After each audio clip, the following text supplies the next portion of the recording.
All right, let's get this started. So last time we left off here, and what was going on is they were both working independently. Both the C++ program and the Python application were both working independently. However, when the Python, when you saved to the CSV in Python, and then you went to go read it back in the C++ application, the problem was that Python was saving it with what seemed to be an end line at the end of it, and it was causing errors when trying to find that file path. So we will start working on how to eliminate that problem or even find what's going on, and then fix that. So we'll start up our console, and then we'll go to document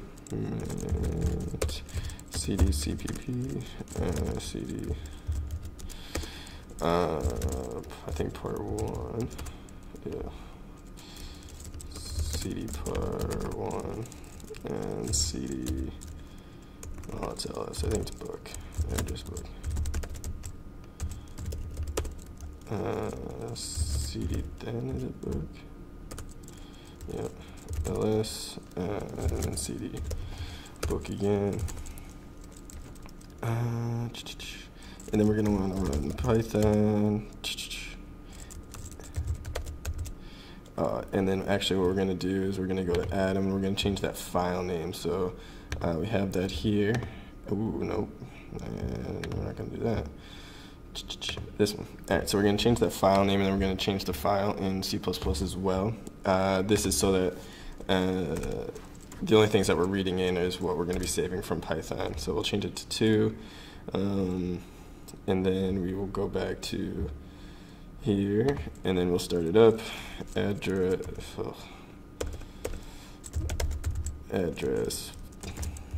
book.py, and then it will start up. All right, we're going to add someone. It's going to be me, and then 555 555 5432, and then zach@gmail.com. All right, smile for the picture. Bang.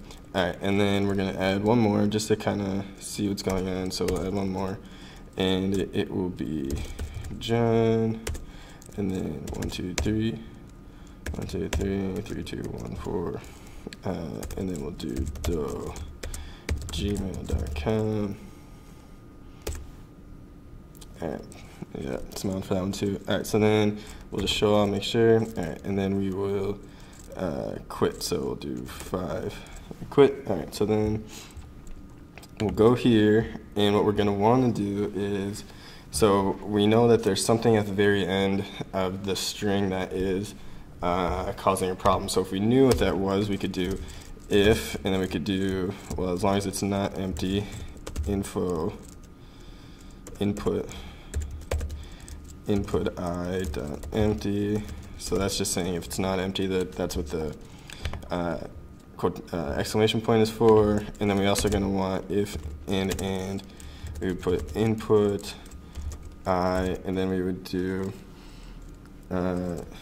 input I dot size -1, and then that's good. And then we could just say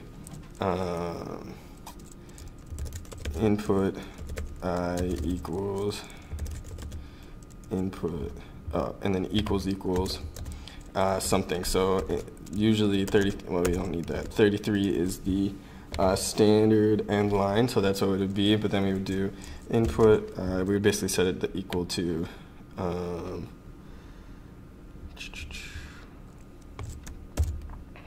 not this, but something similar to that. Input, I'll just put it here for now because we're going to test this first, so I'll just put that there, and then I'll just say that.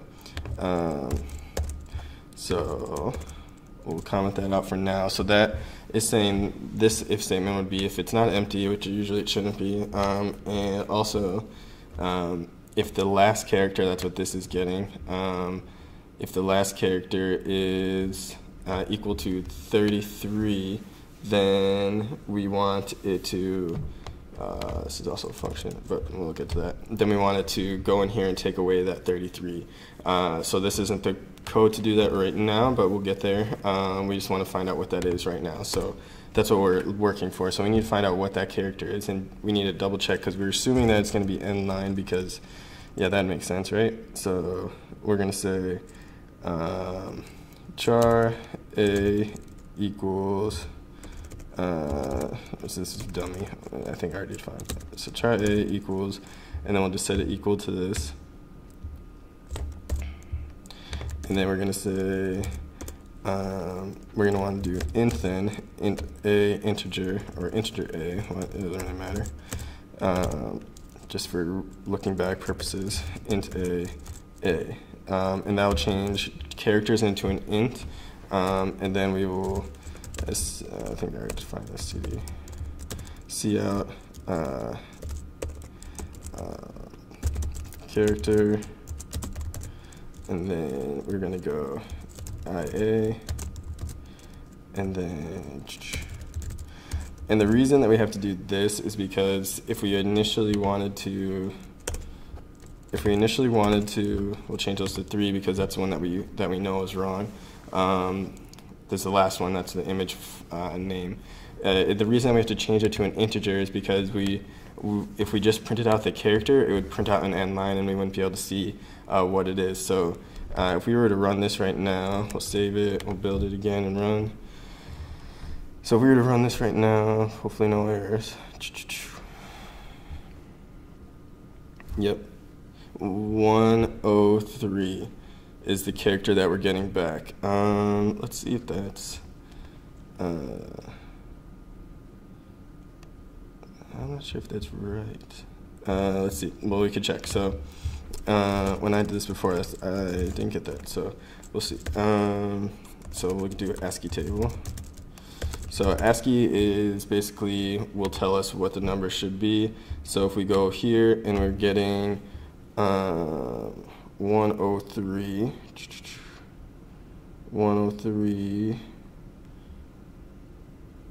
I'm gonna guess it's gonna be a G or something. Yeah, G. So we're actually getting not the last one, but we're getting the one right before the last one. So we'll go that. So we'll go to there, and then we'll try to, oh, we need to do it here. So we'll try to run this again, so we'll just stop it, and it shouldn't save everything. And then we should get something. 0. Interesting. All right, let's see. Well, I did do this on something else, so I'll go back to that. That's interesting, though, because that's getting, we're getting this, and then strings are like arrays, so we would be trying to get the one at the very end. And if we're getting 0, 0 isn't right, because as well, I mean, if we look at the ASCII table, 0 is null. So we're getting null, which means we're probably going outside of the array. Oh, I know what it is. Silly, silly, silly. If you guys caught this before me, good job.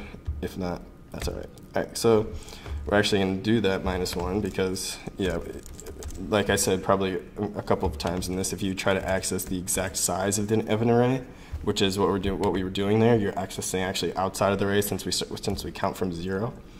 So that's why I was kind of confused there. So there we go.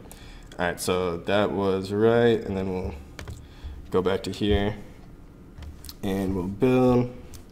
All right, it's 13. Okay, so that is what I got before. And then we'll just go back here. So here's 33, what I thought it would be. Oh, interesting. I thought it was 33 was returned. Let's see. Interesting. All right, well, anyway, we got 13. And I'm just looking for 13.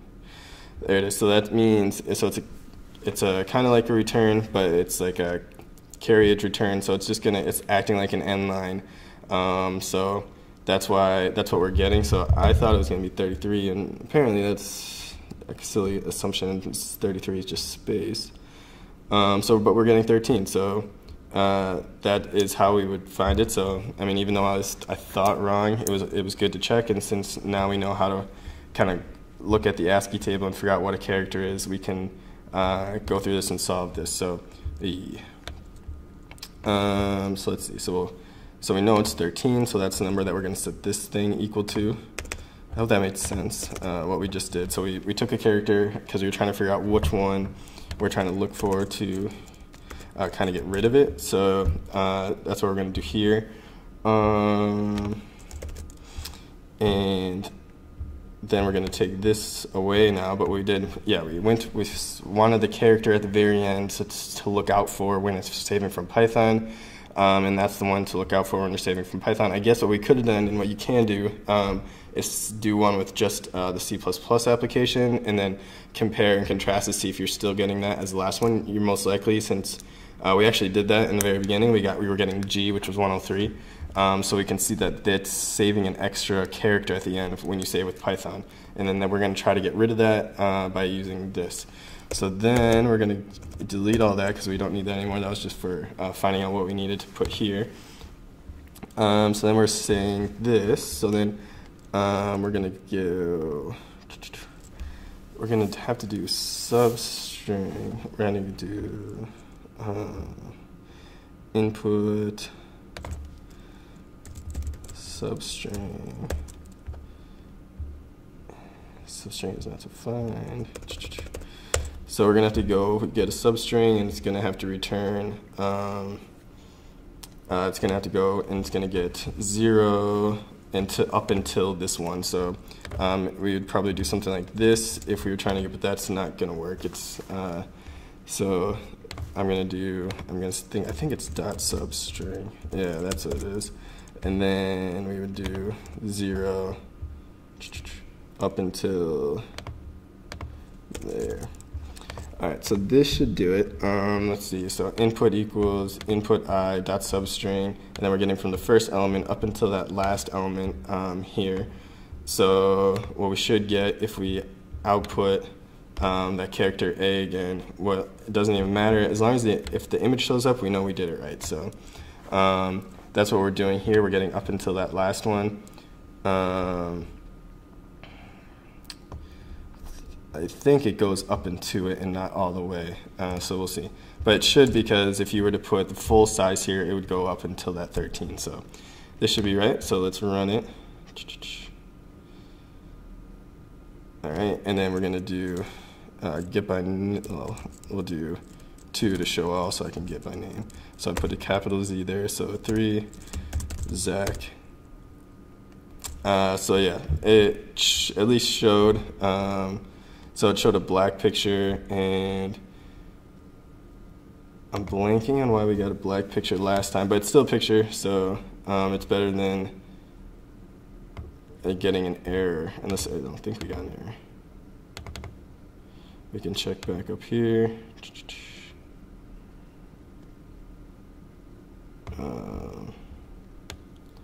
Because we have that if not. Okay, so it did find it. It's just for some reason outputting a black file, and then I can look back at that again. But yeah, since it's not outputting this, this isn't empty anymore, so it's still doing it.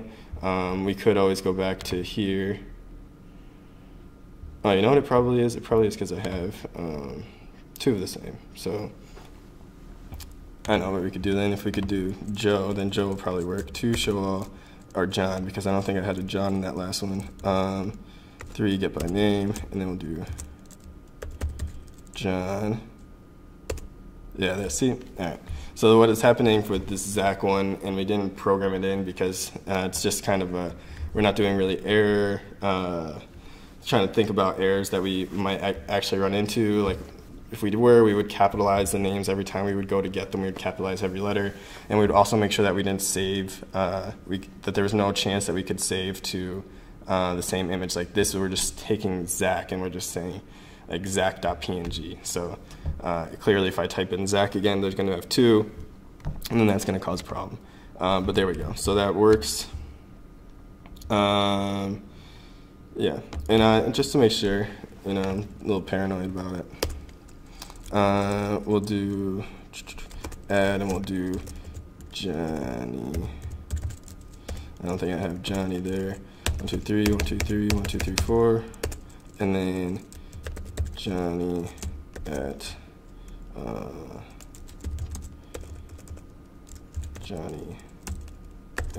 gmail.com. Alright, don't worry. And then here we go.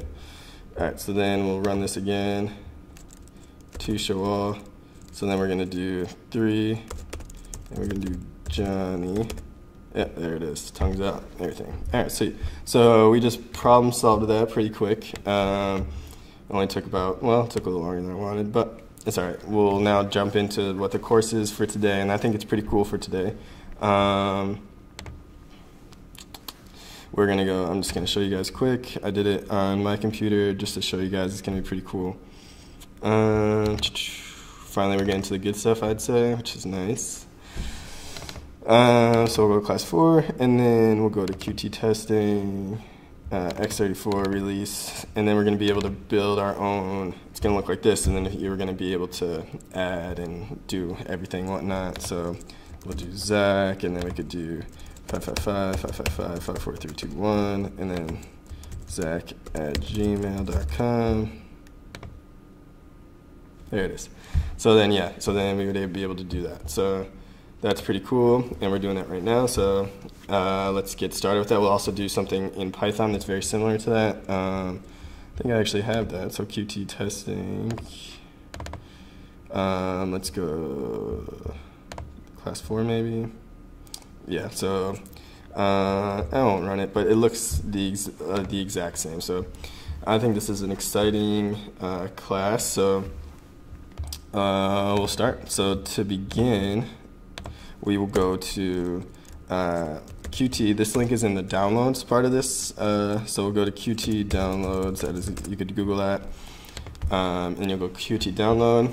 Then you'll go open source, but first we'll go, after we go to open source, we're not going to want to click any of those. We're actually going to go to offline packages. And then we're going to go down to the bottom, and then Windows 64-bit for Visual Studios 2015. Click it, download it. Yeah, him Wi-Fi, so I'm actually just going to pause it. I actually have it downloaded already, so wait to download that. You can pause the video, but I'll just go here. Data. Oh, no, downloads. And then we'll scroll down a little bit. You should be able to see it. So Qt, let's see what. Yeah, well, you'll find it. I think these are not it. I feel like, because it should be a zip folder, is what I think I actually did, but maybe. But you would click it. Let's see. Because it should say offline. I could go here though. And then go to downloads and then see Qt. Yeah, that is it actually. Alright. Qt open source. It's this one. So if I click it, it pops up. I already did everything here, so I would go next. Log in or create an account. I think you might be able to skip that step.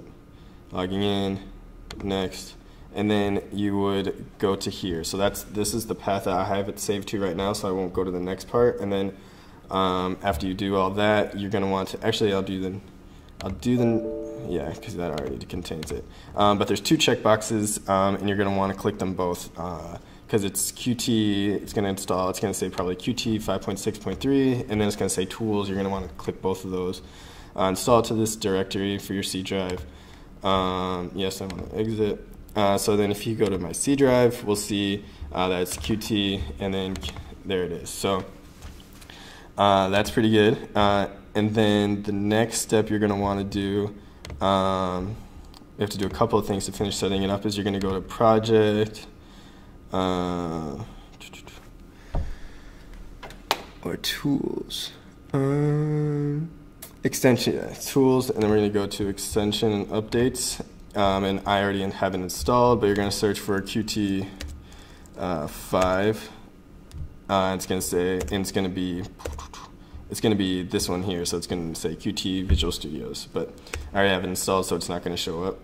Or Qt Visual Studios, I guess if you search for Qt 5, it's not going to show up. But yeah, install that, and then you have to restart Visual Studio, but it's okay because we're starting a new application here in a second, so I'll close that. And then the last thing you want to do is you're going to want to go to System. I don't think that's actually what I want to do. We'll go to System Variables. System. There it is. Edit System Environment Variables. It's over here. Environment variables, and then in path, I'll edit it, and then we'll be able to see. You're going to want to go to this directory, and you're going to want to hit new, and then put this directory in, and we'll see why we do that in a little bit, but then hit OK, and that's good. So then we're pretty good. Everything should be set up by now. So then we'll start a new project. So we'll go new project, browse, and we'll go documents, just travel to that, wherever this part of it is, and then we'll go part 3. Select folder, and then instead of project, and then you're going to want to hit Qt, and then you're going to want to do Qt GUI application, and then browse, and then yeah, part 3, select folder, and then this is going to be probably Qt address book. All right, cool. And then you're going to hit OK. And this is going to walk you through. All of these are good. Yep. And then we're just going to finish, and it's going to start setting it up for us. And this is really nice. As you'll see, there's going to be a lot of things set up for us already. Beautiful. Yep. So what we're going to do now is we're going to go and we're going to click this guy, because since we installed Qt, this is available to us whenever we click it. It will go to here for us, which is nice. And I'm going to make it just a little bit bigger than this. All right, so cool. So I'm going to remove this as the first part. Remove menu bar, remove that bar, and then that should be good. And then what we're going to do is we're going to get a table view. Why not? That could be one of our first one. And we'll make it something like that. And then we're going to have a button. Let me find it. We're also going to have line edits, so we'll put those. I'm just going to put them in as I find them. So we're going to put that one there.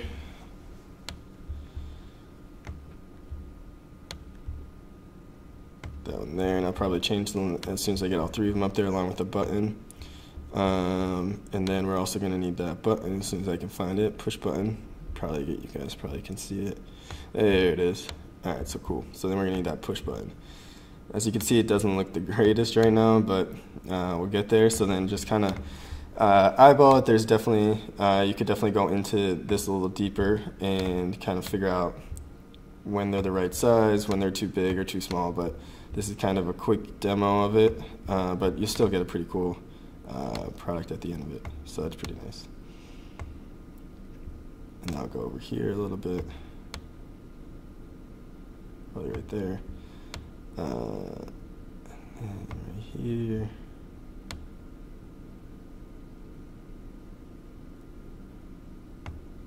Now I can go one over.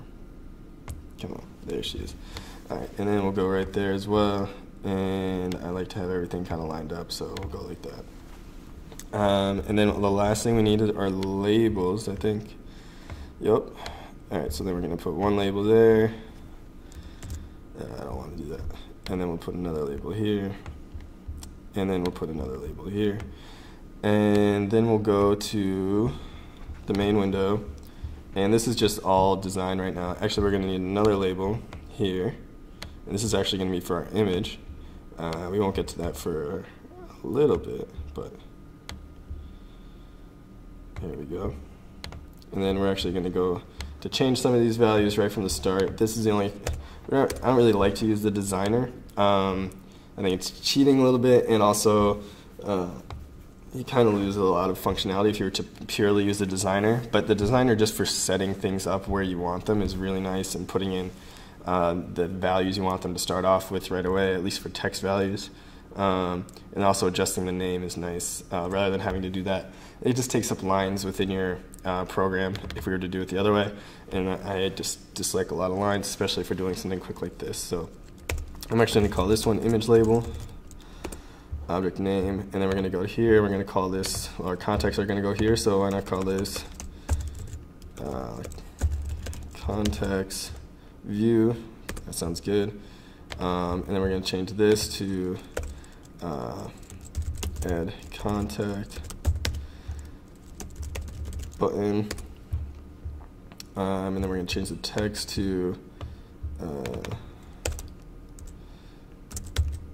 add contact.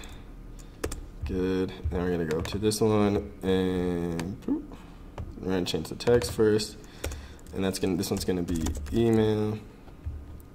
We're also going to want to change those sizes a little bit. And this one's going to be email. We don't really use these, so you don't really have to rename them, but yeah, just in case, it's always nice, I think. And then this one's going to be number label. I think I'm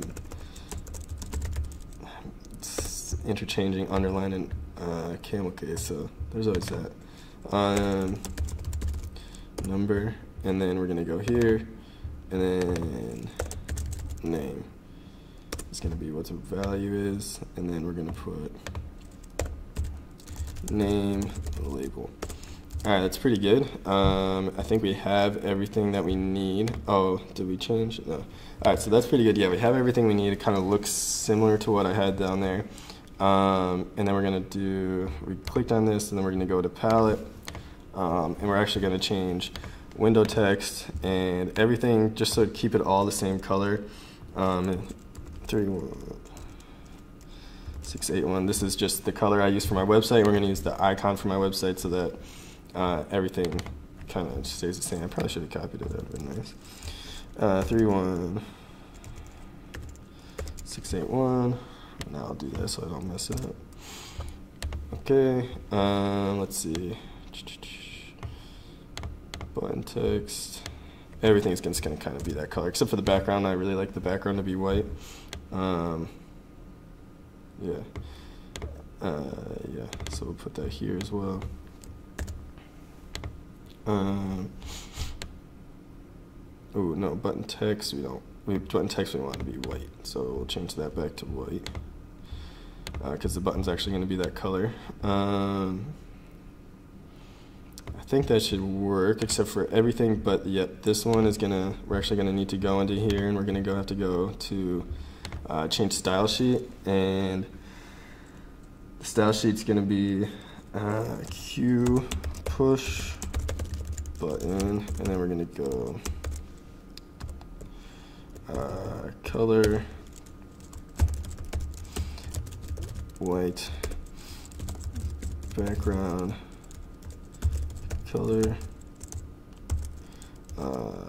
V. I think I copied it. And then we're gonna want to do border, and I don't like any border around mine. I dislike them. I don't know, because it gives it a weird, I don't know, just weird look. You can leave it if you want, but and I'm gonna put this here one more time.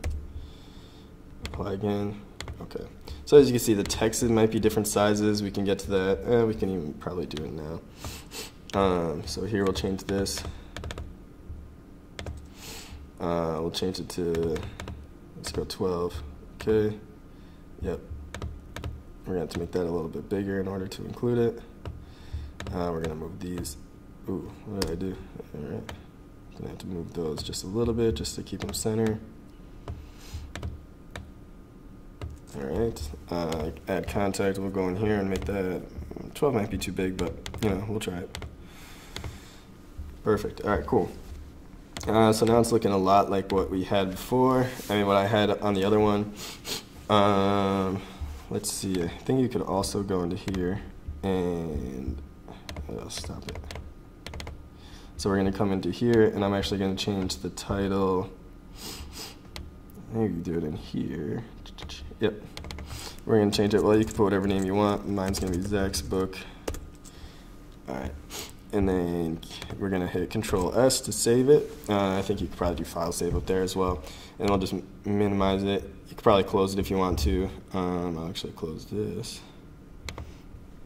All right, so then let's get cooking.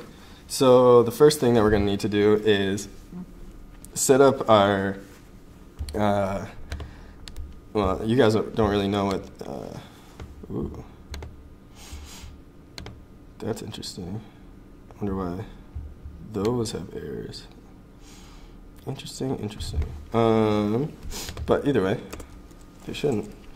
Okay, let's continue though. We'll go to, we're going to need to access our button. So we're going to try to put all of the things that we just created into Q push button, and then we're going to include Q push button, hashtag include Q push button.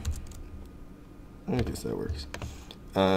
Q push button, and then we're going to have to, I don't know, you could call it whatever you want. I'll call mine end button, or you could call it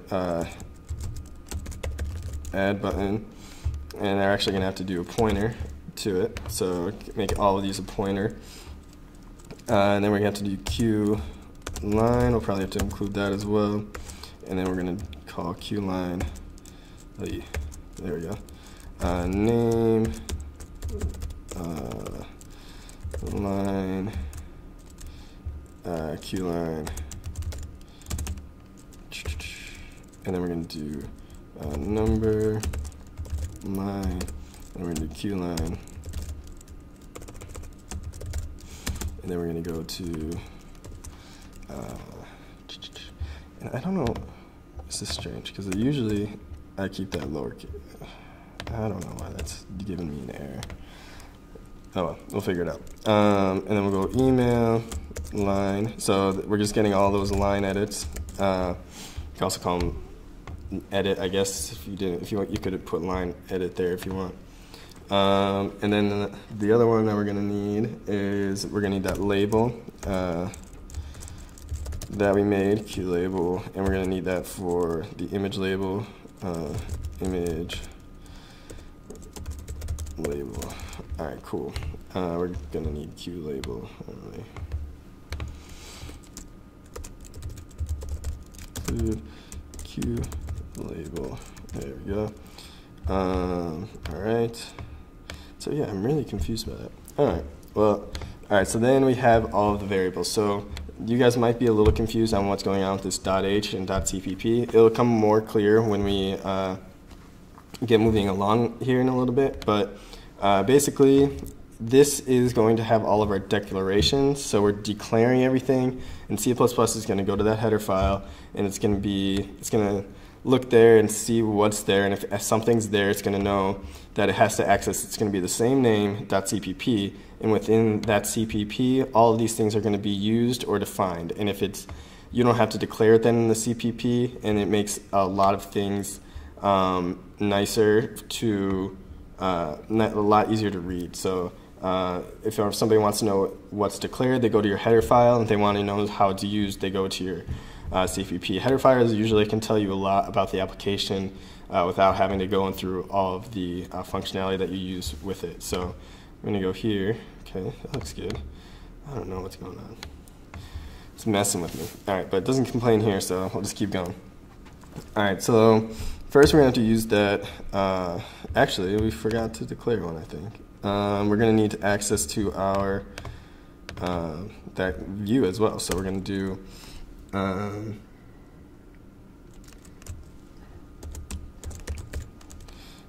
Q standard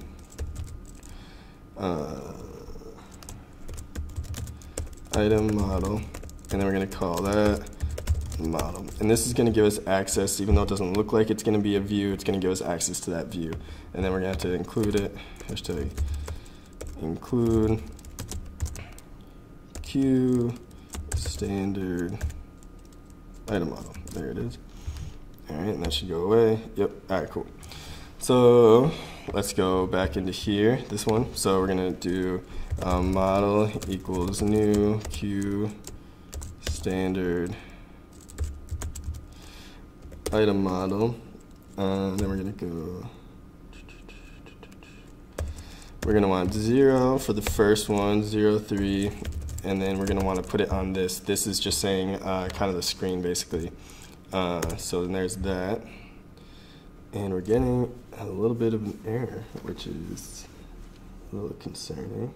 Q standard item.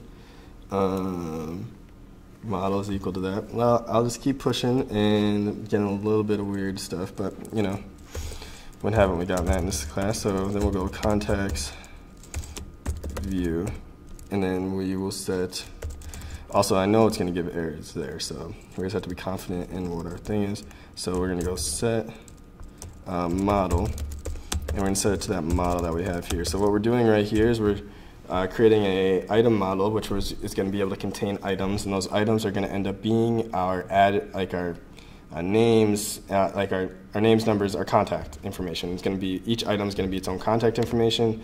And it's going to have this, basically setting the header, and it's going to say that there's going to be 3 rows, and it's then applying that to the window. So that's what's going on here. And then we're saying, okay, for context view, we're going to have to go, and that's our model that we're going to set that to. So that's how that's going to work. And then we need to kind of pretty it up maybe a little bit.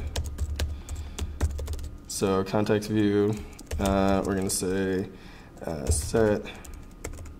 This kind of did it right off the bat, which I liked, but we're going to say set column width. Actually set column width, yeah,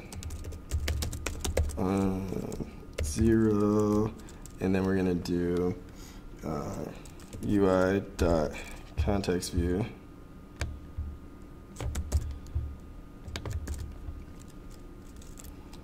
dot width divided by 3, and that is gonna, and that's not, oh, that's a 0.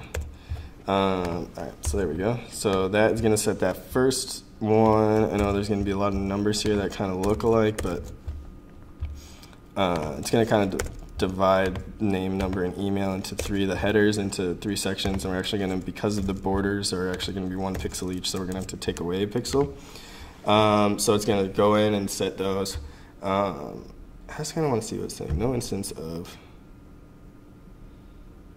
you mean this int q. All right. That's just strange. All right. Well, keep going. Oh, scan standard item model. There you go. All right. So there we go. There's getting rid of that error.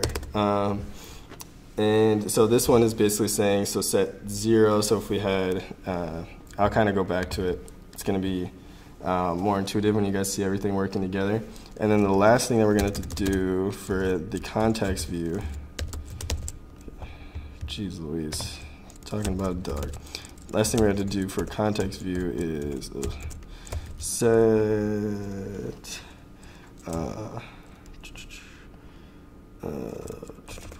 oh my goodness, vertical header. I don't think it's set. We'll find out.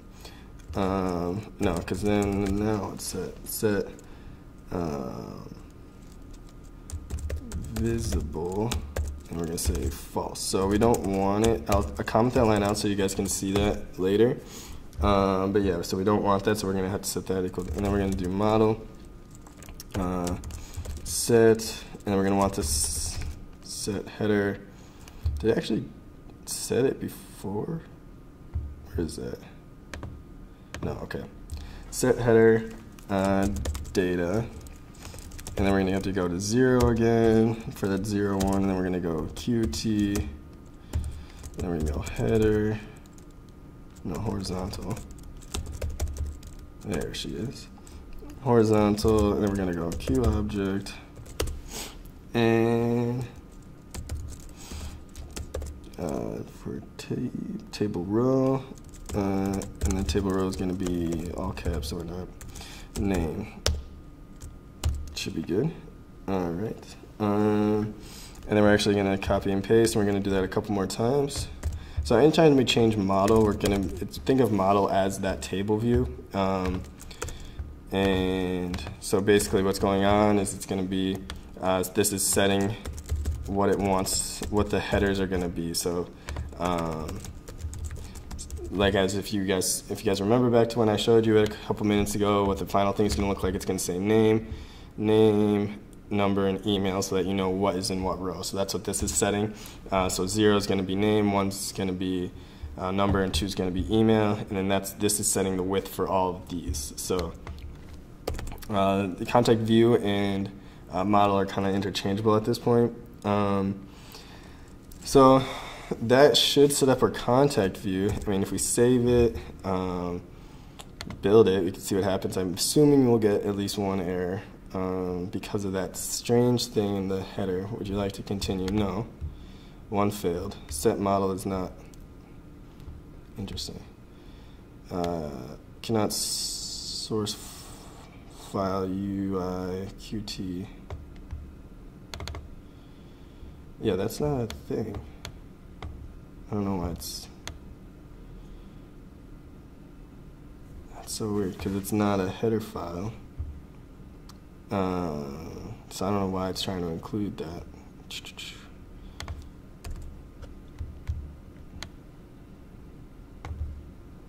So this is Qt file, because that was generated by Qt, so that's kind of strange that it did that. But we'll continue. Set model is not part of QTable view. Yeah, it is. Let's see. So set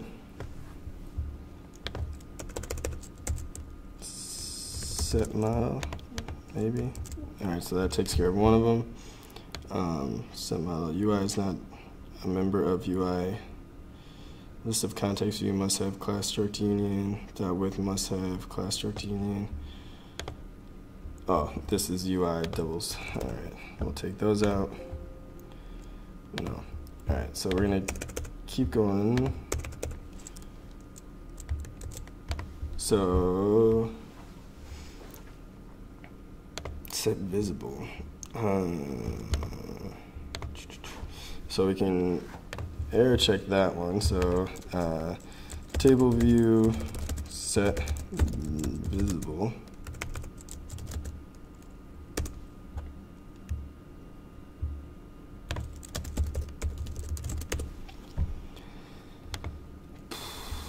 Qt.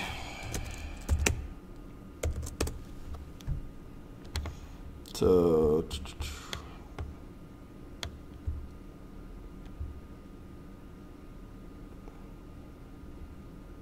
dot set visible false. Yeah, so it's definitely a thing.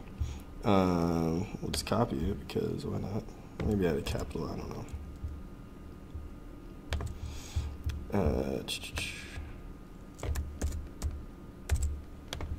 And that's definitely lowercase, false. Alright, so that's why we're not pointing to that. So I'm not sure why it starts giving errors here for UI. Like, that doesn't seem to make any sense. Okay, well, that's just strange. Alright.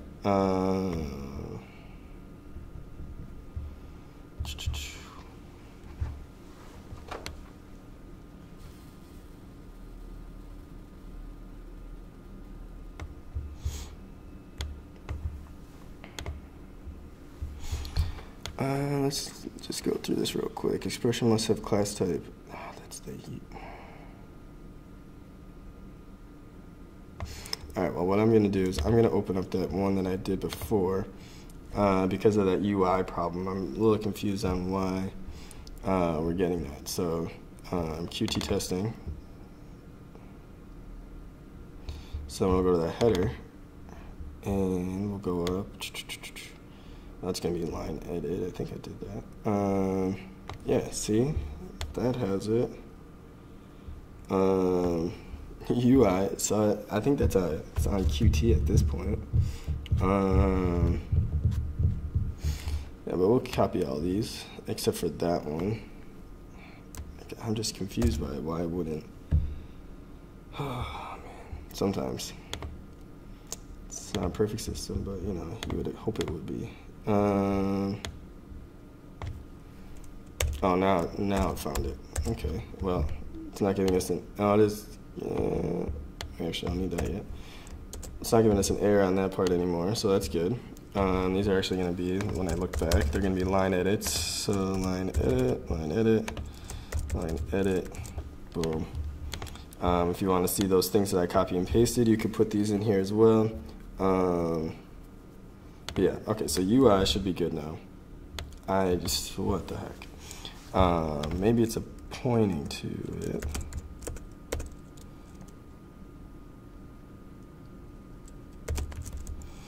No, let's just check it. Alright, so UI context view. Yup, that seems to be exactly what I have. UI dot set column width. Maybe I didn't spell that right, so let's try that. Maybe I have dot width. Yep. QT in there. Which one's a pointer and which one's not? Documentation is very helpful.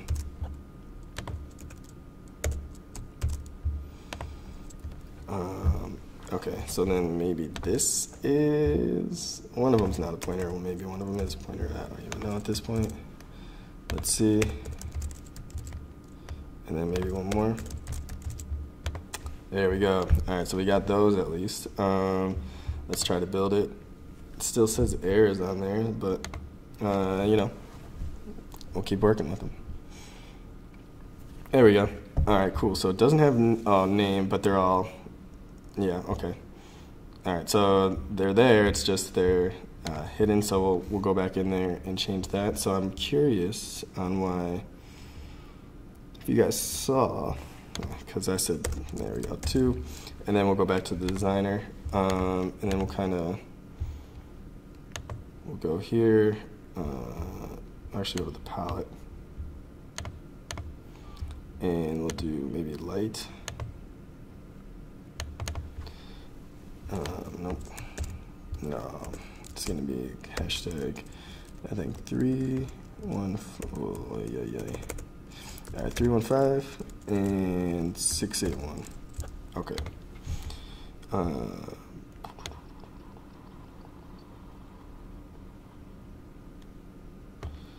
Let's see. I don't know. We'll figure that out. But anywho, not as important as the functionality that we got going on. It's this one. Cool beans. So then what you might have saw is that next thing we're going to need to do is we're going to need to connect that add contact button to it, and that'll be our first kind of function, which is kind of cool. So we'll go to connect, and this is how you kind of connect a function to a push button. So we're going to do connect, and I think we have to do UI.connect. Maybe, maybe not. We'll see. And then we're gonna have to do, no, that should just be connect. So, sorry guys. And then we're gonna have to go to the button name. So we did add contact button. And then we're gonna do signal is gonna be on click.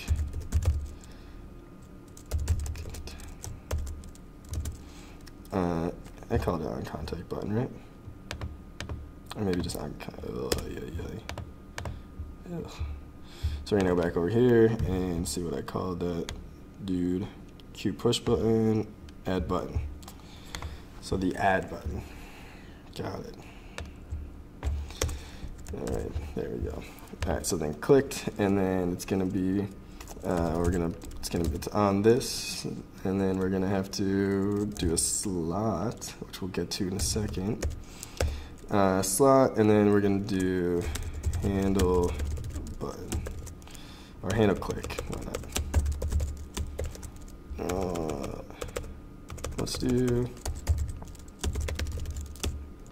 add contact function.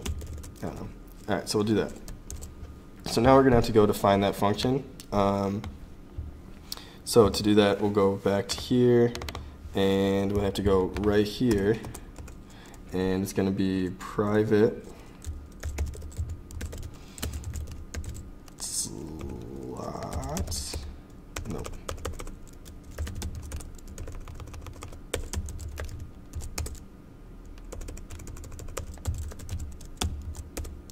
And then we're going to do handle, no, we changed it to add contact function. And this is going to be a private slots, and this is going to be a void, I think we don't do anything with it. Yeah, that should be right, because we just go in, we're not really returning anything. Alright, cool. Maybe it won't be, but we'll see. Alright, cool. So then we will go down here, and then we're going to have to loop through and display items. So int, and then we're going to say row is less than, and then we're going to have to start to include our people dot size. Be nice to spell size, and then we're going to have to do row plus plus. All right, so yep, you're right, errors, and then yep, people isn't defined yet. So this is where it's going to get interesting. So could create a people. We're going to have to go get our people. So I'll do this for right now. Save it, and then we're actually going to have to add a header file. Add new item, header file, and then we're going to call this address book. Or contacts, yeah, contacts.h, why not? We'll call that contacts.h. And then we're going to go here, we're going to add, and we're going to do new item. Contacts.cpp.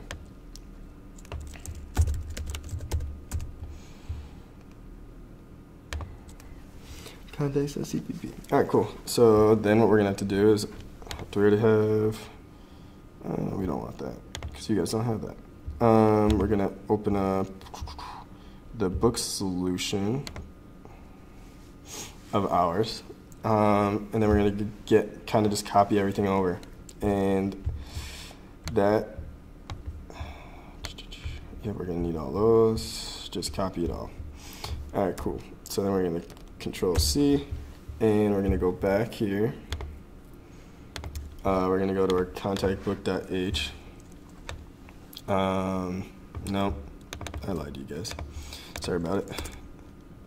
All right, so then we're gonna go here. We don't really need IOStream because we're not inputting output into the console. We're gonna be using Qt for everything, but everything else we need. It's gonna say, yeah, CV is a problem. So what we can do actually is just kind of get rid of that for right now, because we don't really,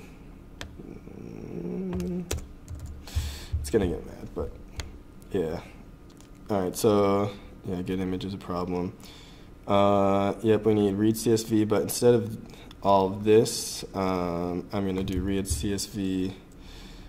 Actually, what I'm really gonna do is I'm just gonna come down here, and I'm gonna copy all this, and I'm gonna put it somewhere else. Looks like I missed a line, but that's all right. So we're going to press Control, nope. Instead of that, Control Z, Control C. And then we're going to go to address book, contacts. There we go. Control V, cool beans, I know. Yeah. Looks pretty good.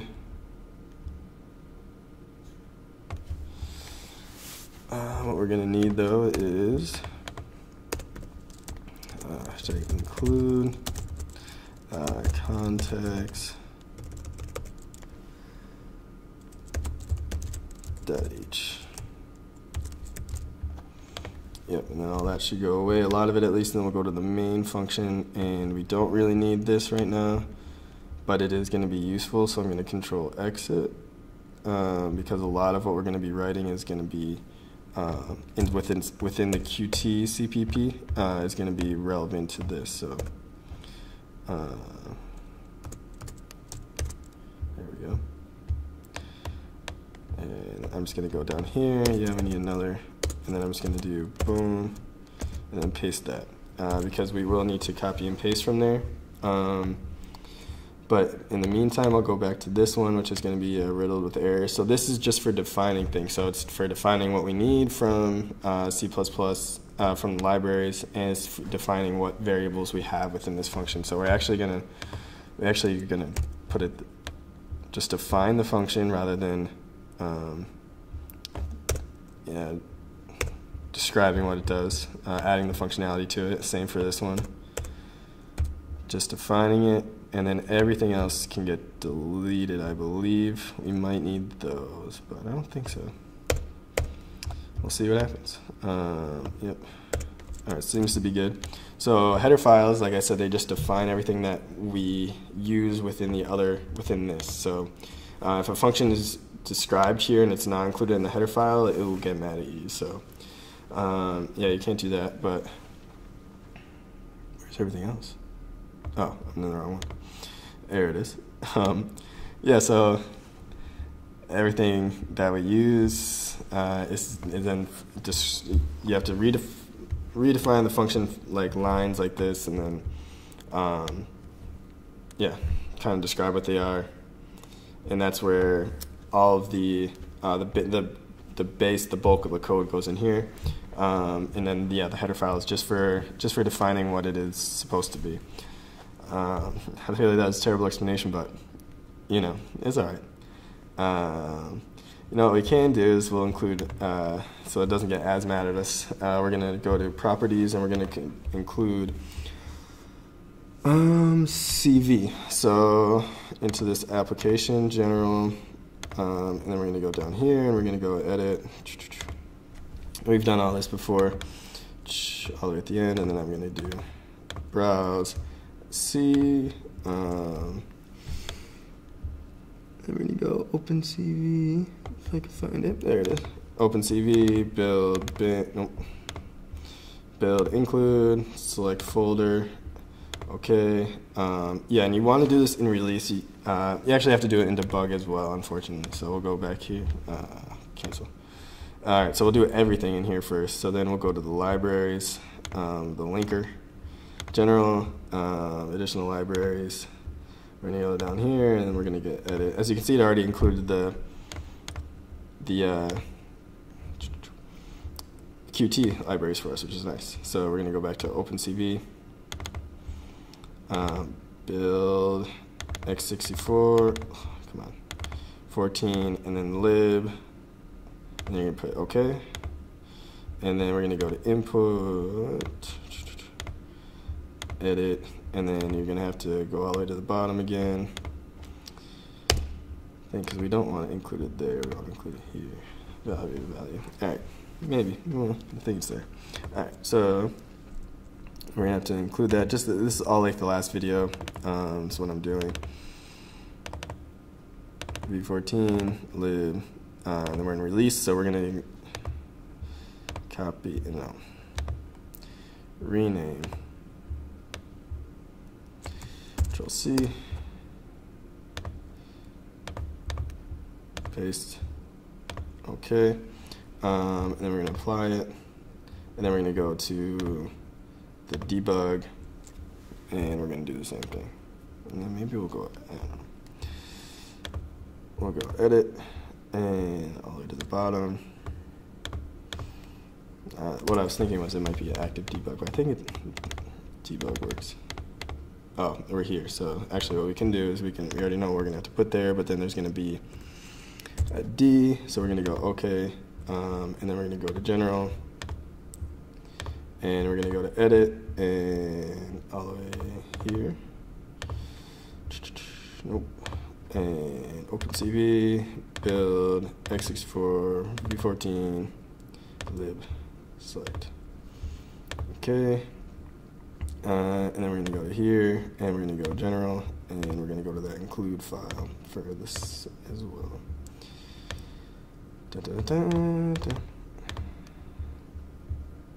Dun, dun, dun, dun.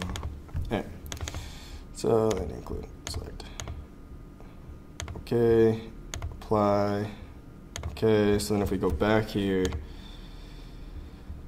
cross your fingers. I don't know. And no error. Tappy right now. So we'll take that as a win. Okay, so then we'll go here, and then we're gonna have to also include our people in here, just like we did before. So just like in our main. Actually, we're gonna go back here, and now we're gonna have to include a little bit more. So first off, we're gonna need a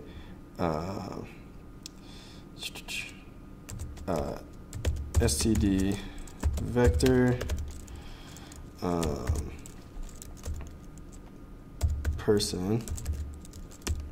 And then we're going to call that people like we did before. And then we're going to call in is it Q? Do we use Q string or string? I'll use std string file name. And that's about that. And then we need to go up here and we have to do hashtag include. It's going to be context.h. All right, cool beans. And then that should go away. Yep. Good. We're going to go back here and we're going to say file name equals address book .csv. And people equals read CSV. Oh gosh, what happened? CSV file name. All right, there we go. And then people equals read CSV file name, which is good. And we'll go back down here. All right, so then we are ready to kind of put elements within our list if we have them. So in the way that we initialize it, so we'll go out, we'll read the CSV, and if it's blank, then this will just go to nothing because people size will be 0. And then if it's not, it will add what's in there for the people. So in order to do that, we need a QString and QString, actually, we need a QList of a QString, QList of a QString, and I think I'm just gonna call that stuff. And then, so working with strings back and forth, yeah, it's not that, it's QString. So working with strings back and forth in Qt is a little annoying, to say the least. So we'll go QString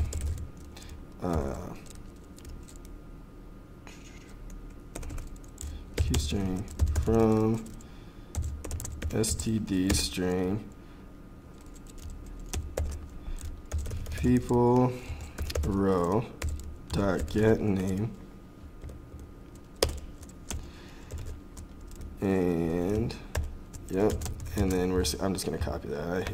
There's gonna be a lot of long lines that we kind of use for, and I'm just gonna do email and number. We don't need the image name because we're not going to put that within our list. It's going to be what we're showing to people, and then we're going to do that. So that is all stored then into a QList of a QString. So a QList is kind of just like an array as well, but it's going to be an array of strings, and now it has 3 elements inside of it. So then what we're going to do is we're going to create another QList, and that's going to be for our items that we're going to put inside of the Q standard item. And then we're going to call that new row, and then there's 3 rows, int I equals 0, I is less than 3, I plus plus.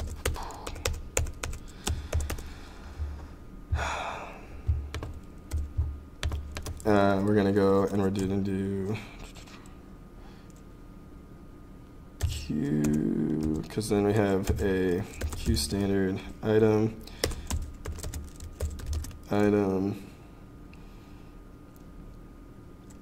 equals new Q standard. I was wondering if it had to be a pointer. Standard item.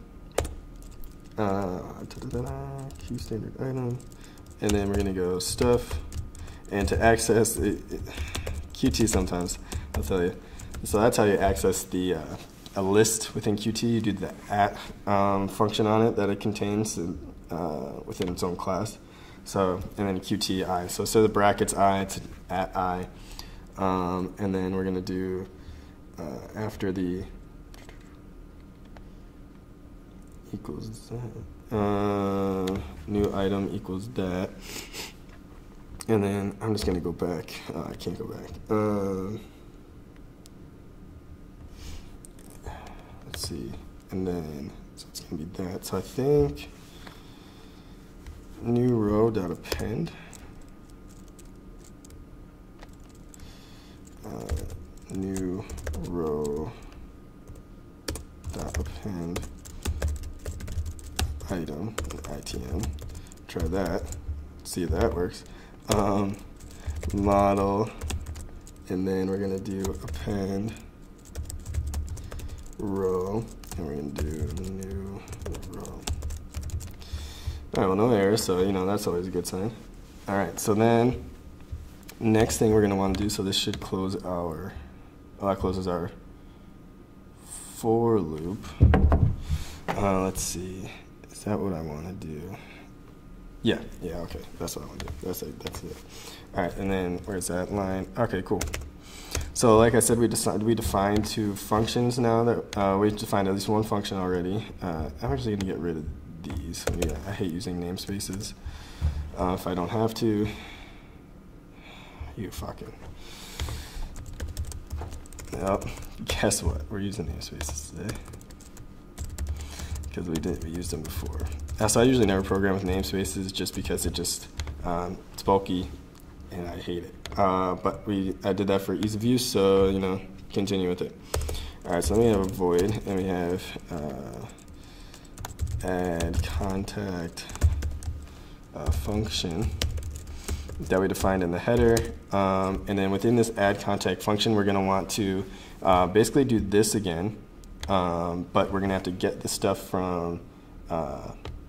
We're going to get the stuff from the. Those should go away. Add contact. Well, I mean, as long as this is a function. Add contact function, but maybe, you know, maybe it's public. Who knows?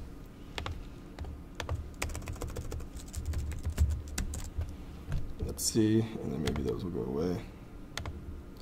Because it has access to those, it's just saying it doesn't. So I'm going to open up the other one just because that slots thing is just for Qt. It's a Qt odd thing. So we're going to go back to here, and we're just going to go Qt, and then we're just going to go down here. It's private slots. That's so strange. Why it's not letting me access it then? So I had it. Good job, Zach.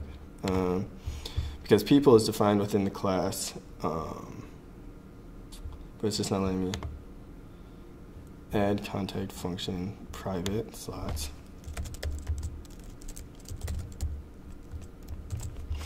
For some reason it's not letting me. I'm gonna copy it. Maybe it's I don't know. Who knows sometimes? Not me, I'll tell you that.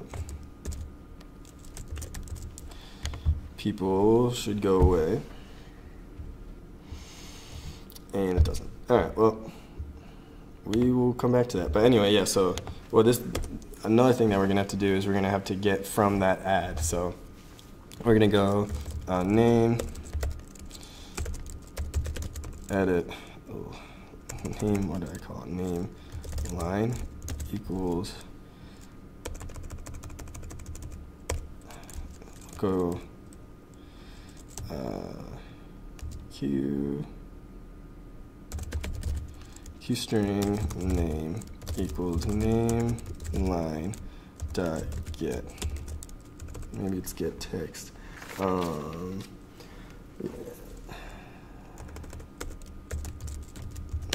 It's just text. Let's see. what did I call it in here? Oh, I did call it name line, but this lame thing is not letting me. Yeah. Silly. Alright, there we go. So, it's part of this class, so in order to get that class's stuff, you have to give it that. Alright, you win, QT. You got me on that one. Alright. So we'll continue. I'm just going to copy these. And then we're going to go number. And then we're going to go email. And then we're going to go number. And then we're going to go email. Alright, so then text. And then these are actually going to go, it's going to be a lot easier because we are, so name, number, email, which is nice. Then new row stuff, that all is good. That will add to it, that will append to it. So if we just ran it right now, it would keep appending, but we're also going to want to set these back to 0. We're going to want to set the names back to 0, so name line dot, I think it's set, name line, and then we're going to do, it is, but it's a freaking set text, there we go, and we're going to do it, number line and then email line, number line, email line. So that's just setting the text back to 0. So not to get confused, sometimes there's a lot of things going on here. But the name line, number line, email line, they are this part of it. So we are getting what we put in there, and then when we press this button, and then we're setting it back to blank so that people can put new things in without having to go there and delete it. It's kind of the standard thing to do. We're also going to have to write, we're going to want to write CSV. We have access to that, so we're going to write CSV, and then we're going to go people and file name. Maybe I did it, yeah, I probably did it the other way. That makes more sense. File name and people. So that's good. And then what we're also going to do right here is we're also going to have to append to people. So people.pushback, and then we have to convert these back to string, which is, a great time. Thank you, QT, for that. QT is great. It helps you do a lot of things, and I like it mainly. I mean, you can end up using a lot of these UIs in a lot of places, so it makes it really nice. But sometimes a lot of the things that it does, it needs to do it, so I guess I can't complain too much. But, I'm going to go back to here and I'm going to figure out what it was. I can't, I think it's like two constant, two string, two constant, two UTF-8, two constant data. That makes sense. All right, so we're going to go name.to UTF-8, two constant data. To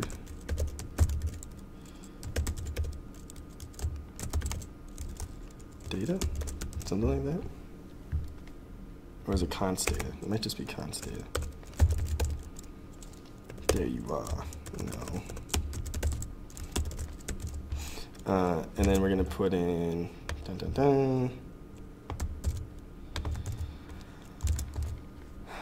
email, and then number here. So I'm kind of going through a lot of things without showing you the incremental steps, which is not great, but, and then we're going to put image name here. But you guys can always tinker around with it. Image name isn't defined, I know it. So then we're going to define image name. So image name is going to be string. We don't need std because it's, and then it's going to equal name dot to UTF-8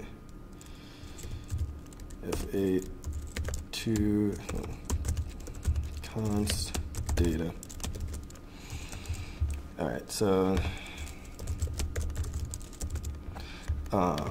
and then what we're going to do is we're going to do image name equals images plus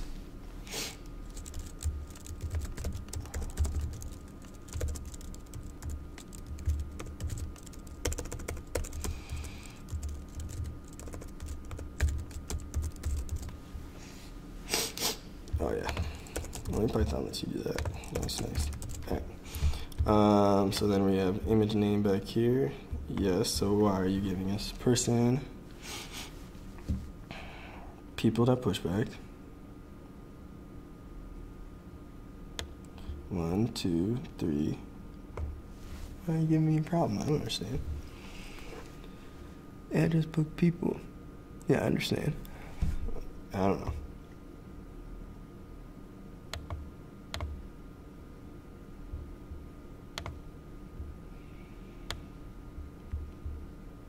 Huh.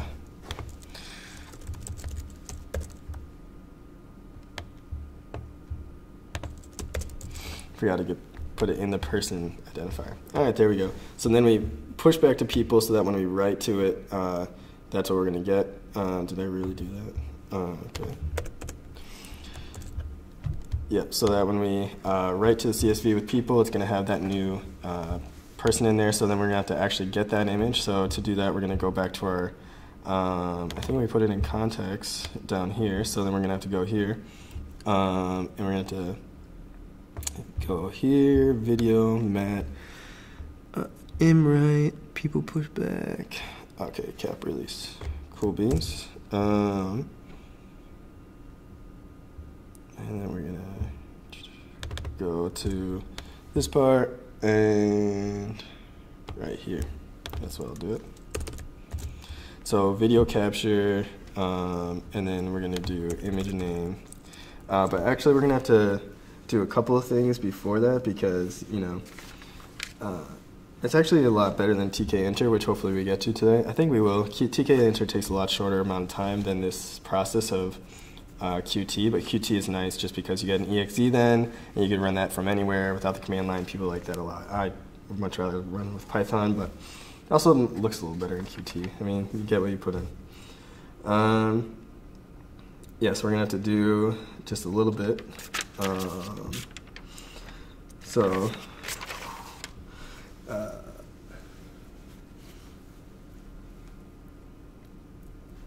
going to have to, first off, resize it. So we're going to have to define a size. So we're going to do, size. Qt is nice, it names it size, so that's really good. I mean, CV is nice, it names it size, so size. And then we're going to go, I think we called it, what, image label? Yep. Image label dot width. I'm telling you, yeah, okay. Well, sometimes, see, if it's a pointer, it'll let you know, but sometimes, you know, it doesn't. Whatever, Qt. There we go. So that's what our size, we're going to want that to be. We're going to want it to be the size of the label so that every time when it puts it back out, it's always that size. So we don't have to keep on resizing. We just resized it this one time right before we write it. So that's how that happens. Oh, we're actually going to want to go up here.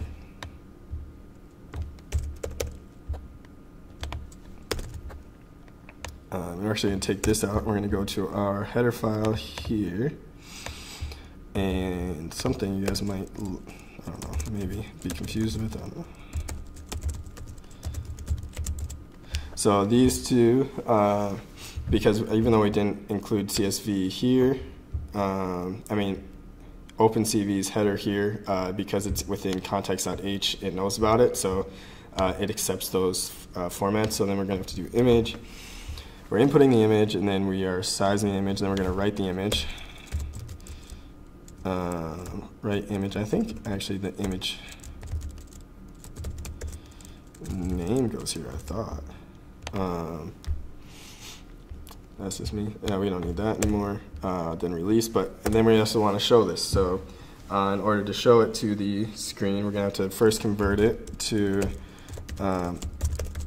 something that Qt will accept. So we're going to change the color. So we're going to go image, and we're going to put image, and then CV. No, we don't need CV because it's defined.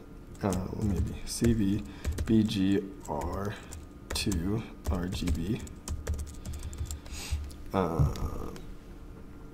And that should be good. And then we're going to have to do a nice long thing. Image label set Bixmap. And then we're going to open it up to start setting. So Q Pixmap and from image Q image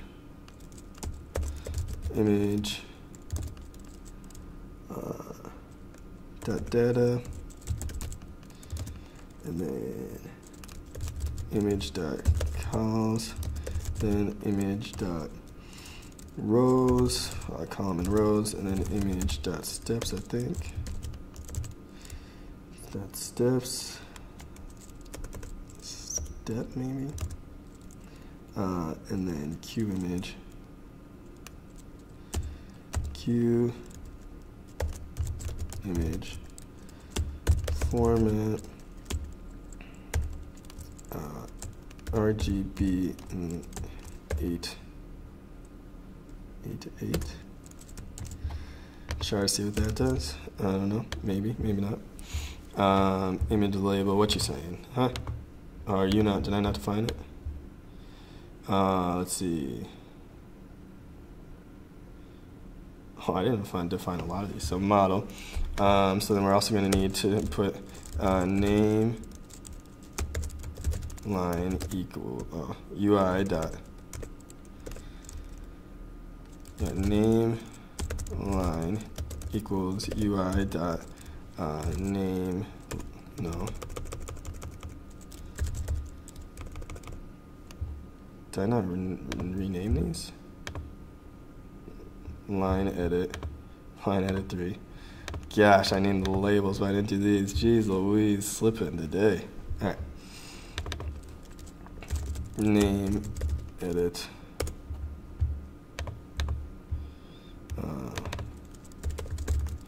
number edit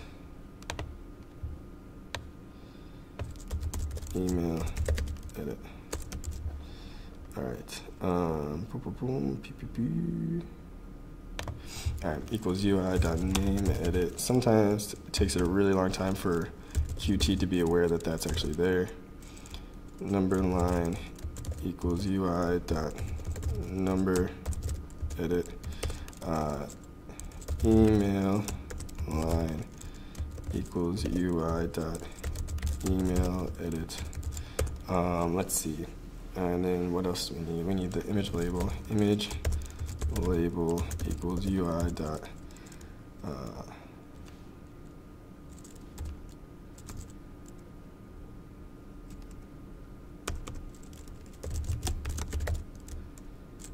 I don't know, let's see what I call that down here.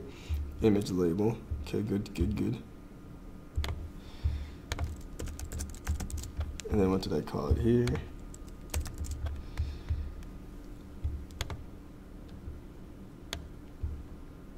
Image label. I should have kept one, can't remember the other one. Yeah, whatever. So then we're actually going to need the buttons too. Add contact. No. Add button equals UI dot add contact button.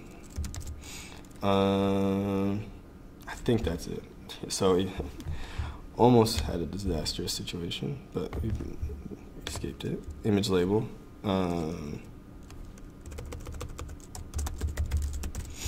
Image label then equals all of this. And that might actually be it. I mean, we could test it out, see how that goes. We got some errors. Oh yeah, those errors. Release. That looks good. I don't see any problem with any of those. Let's try it. Bring home the arrows. Oh, did I not save it? Let's see. I saved it. I knew it. It's you know what? Object name, name edit. It's there. You know it's there. Don't lie to me. Alright,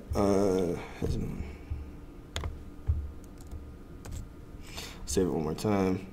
Looks like we might not get to Tkinter. No, I'll stay extra long just in case. So Tkinter is just a lot quicker. But we will do this. Const data must have class struct function. Alright, what line is that? I can fix that. 44. Name UTF-8. Why didn't it give me an error anywhere else?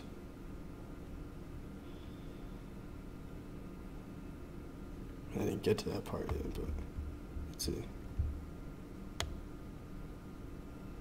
Oh, it also is giving me error somewhere else. Const data. STD string person. Line 57. Can I convert from STD string to person? What? What the heck?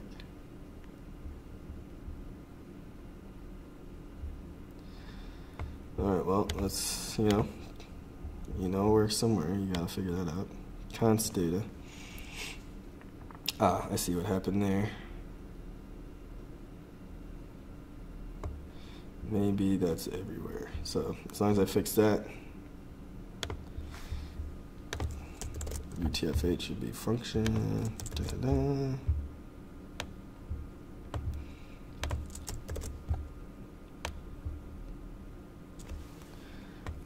Let's see, where else?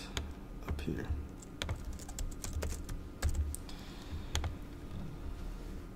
Might give me one more error.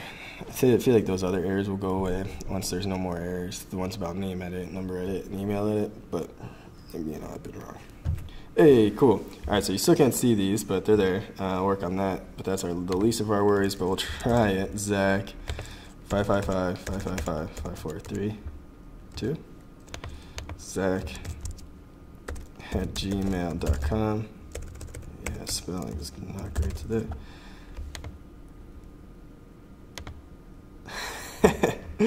Alright, cool. So nothing happens when you click it. Alright, so we'll go back. Let's see, any errors? Oh.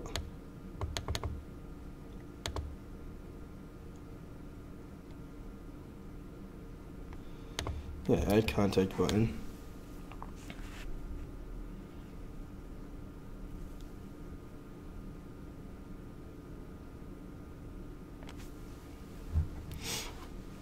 Which equals that.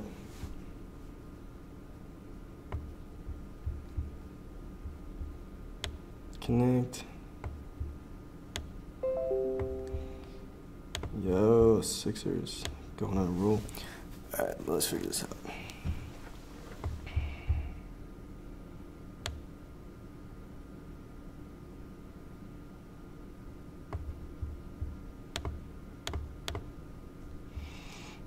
Let's see, maybe it did something, we just don't know. It just didn't update, so let's go back here. I don't think it did because my light didn't light up, so, but it's always good to be in that folder to see what's going on. Alright, so, yeah, there's nothing. Oh, it's because I need to be in here. Alright, yeah, there's no CSV, so no CSV was written to images. Oh, I needed to create images, new folder. Images. Yeah. All right. Maybe that's a problem. Let's try one more time. All right, so we'll go Zach. No.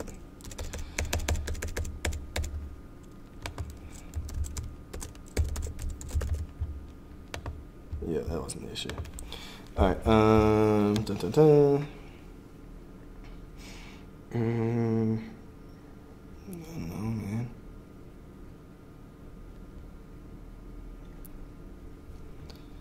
Images, yep. So that's good.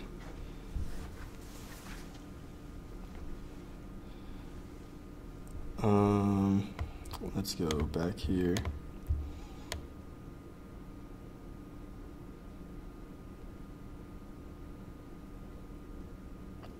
We're appending the row, so that's good. Yep, connect, signal, slot. 1, 2, 3. For some reason there's 3, but you know, maybe I need that. Let's go back.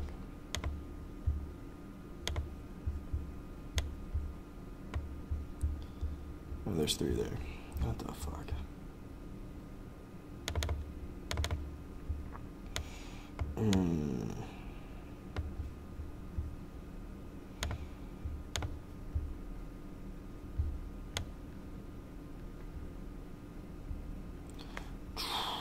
What the heck?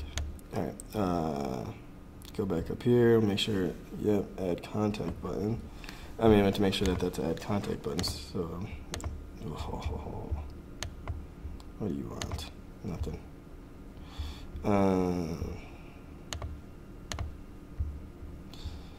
Let's see. Shut up.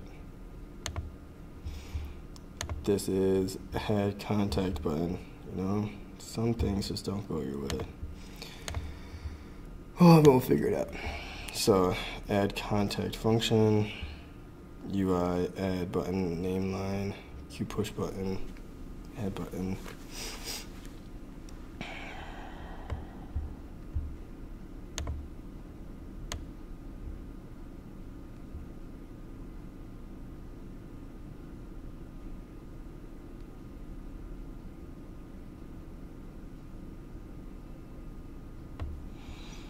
Signal clicked, right?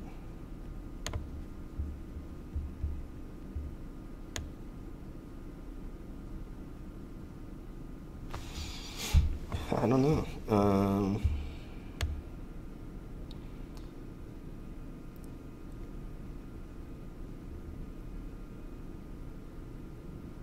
mean, they look identical. Dang it. Why?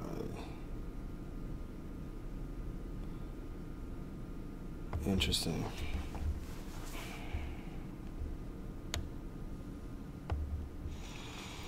Alright, so I'll just do this. Oh, we don't have anything.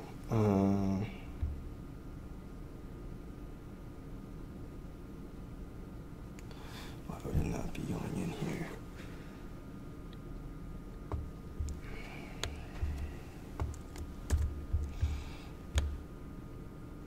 Actually, I'm just going to do this. I'm going to set them to 0 right away.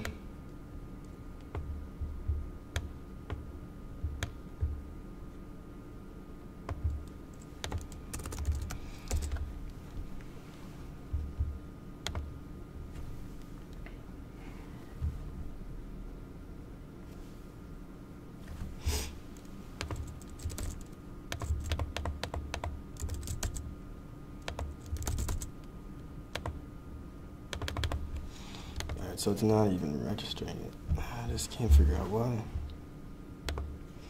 Because that's a Q push button. Yup. Add contact button.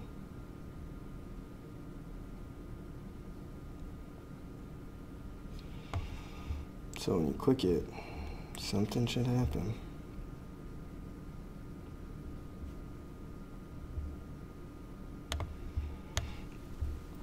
And that's what the connect is for. And we have UI.add contact button right there. Wow.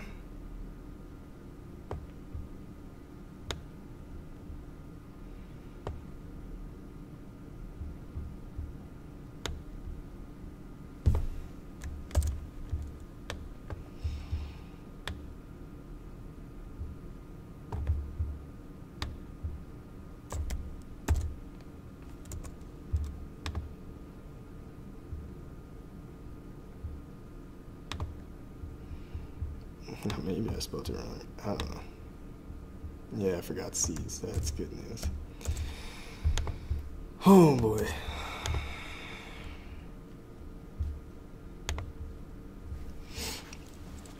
Here we go again. Here we go again on my own.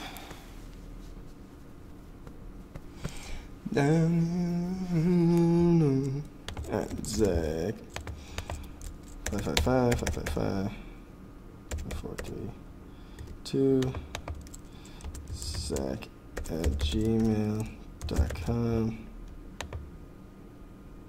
Hey, we will take it. I don't think that's the exact size of it. I'm pretty happy with that right now. All right, cool. So we're up and running, people. Good news, good news. The resize is a little off.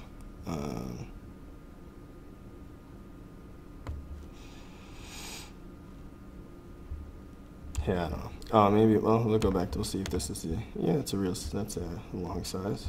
Well, it's least of our worries. We could go back and make that look pretty some other time, but we'll continue going. So now that's working. Now when we click on a person, we want there to actually be. We want there to for something to happen. So we want the image to change to that person. So. In order to do that, we need to give the functionality of the items in the view. We need to give them functionality. So to do that, we're going to create, we're going to do connect, and then we're going to do, what do we, I think contact view. It's not contacts view. Did I do that? Maybe I did that. Contacts view. Whoa. How's it going? Hi, I'm just looking for a trash can, sorry. Oh, no problem.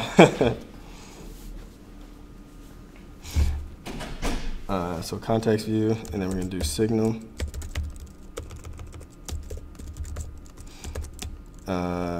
Clicked, but we're going to also have to pass in the index that we get. So in order to pass in the index on the click, we're going to do const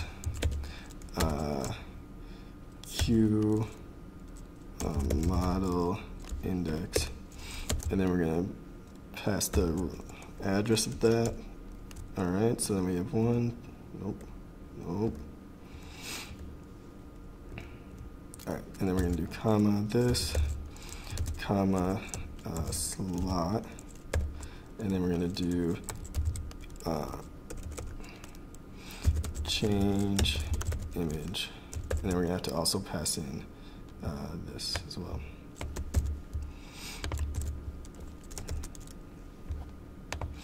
All right, that looks pretty good. I think we might need one more. And then we'll do that. All right, that's good. So then we'll do change item, change image.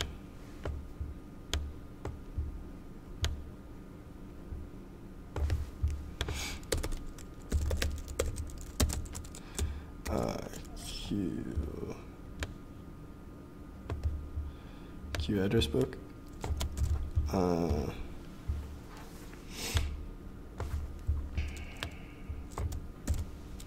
Q address book, and then we're going to put in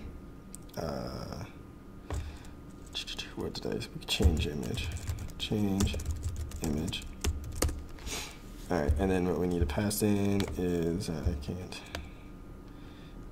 We're going to have to pass in Q.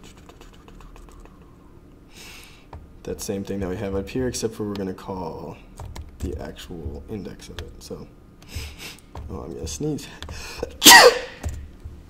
There we go. And then we're going to do index. Nope, index. All right, cool. All right, so then we have to go back here, and then we're going to do void change image, and then we're going to do const Q model index, and then we're going to do ampersand, and I forget if we need, I think it's just ampersand. I don't think we need, do that. See if that works. We'll go back to here. I just want to double check before I start running all of this. Yeah, all right, so that's right.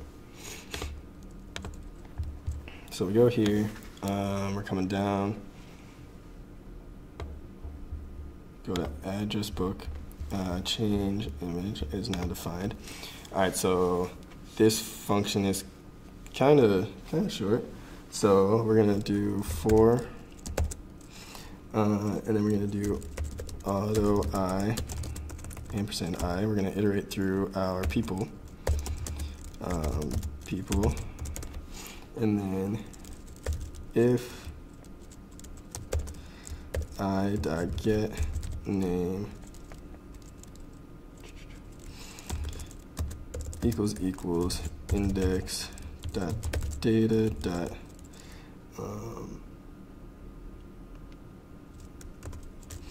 data dot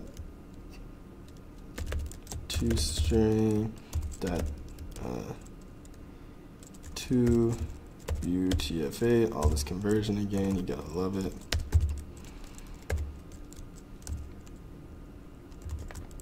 Dot const data. And then we'll also do or, because I want them to be able to do a couple more things. I'll explain that here in a second. So we want them, if they click the third row as well, we want it to work. So we'll do email, and then we'll do number.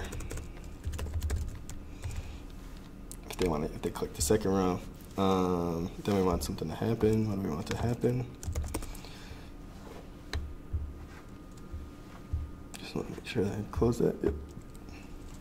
We want the image to equal read, imread I dot get image CV load image color. There she is.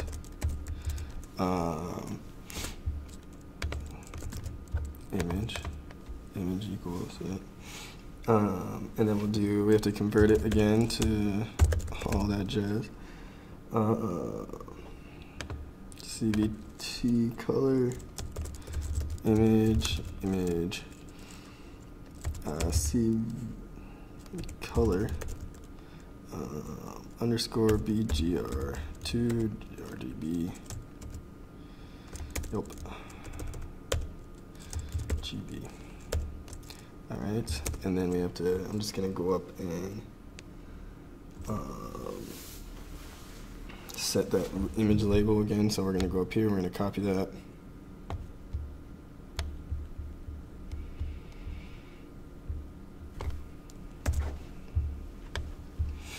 And then we're gonna come down here, V, good, and we're gonna build it.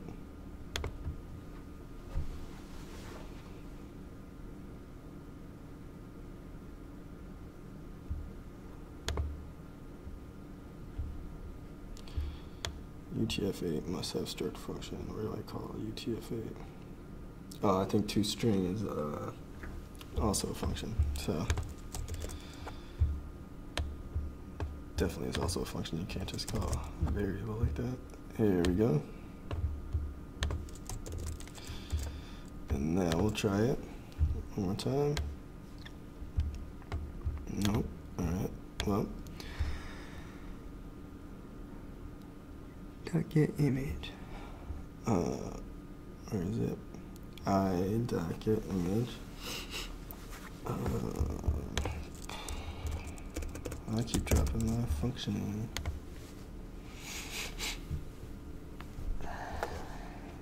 You never know. Could work.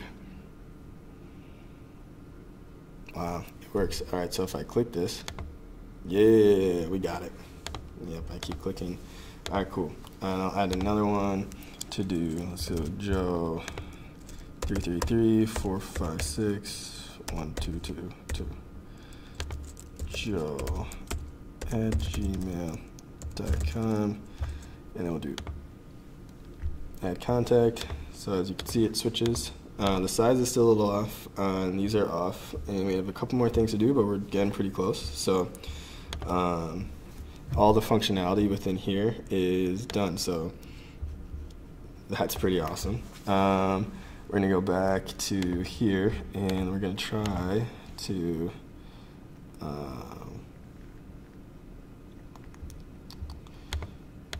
palette. I'm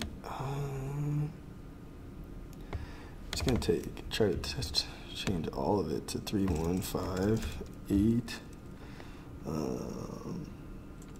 681 actually, 681.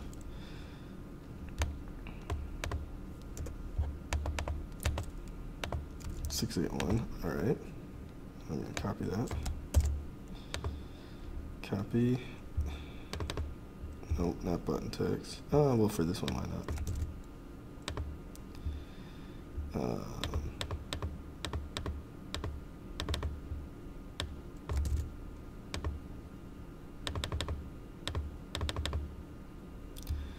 Do OK, and then we'll try to run it again.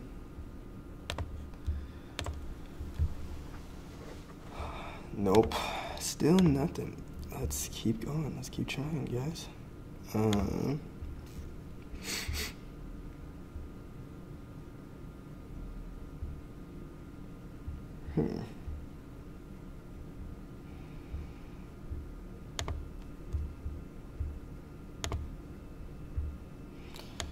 think I could do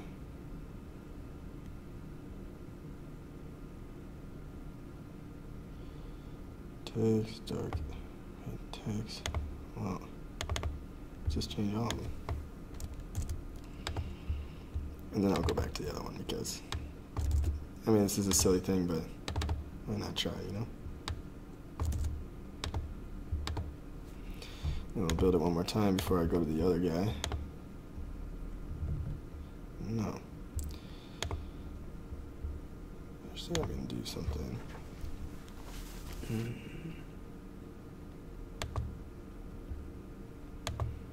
Actually, change palette.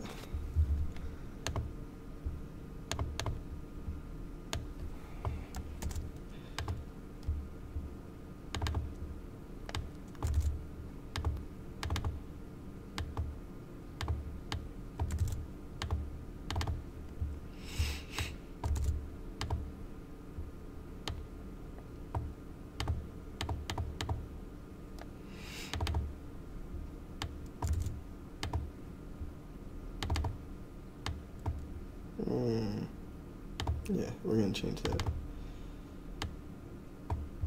Maybe it's that. Because we changed that color to white, that's allowed. So maybe that was it.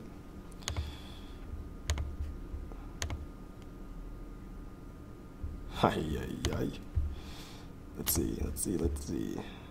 Oh, I'm never saving it, so you know that always helps to save it.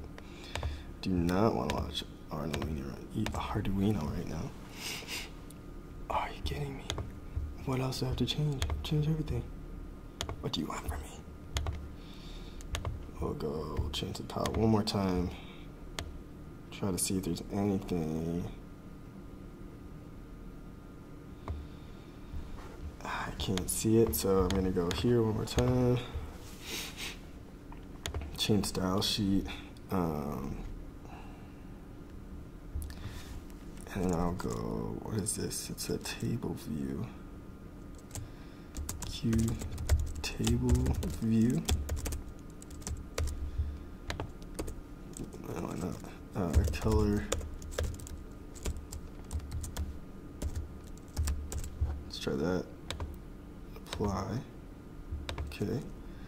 And let's try it again. I swear to you. Yes, son of a gun. Well, let's go to this one.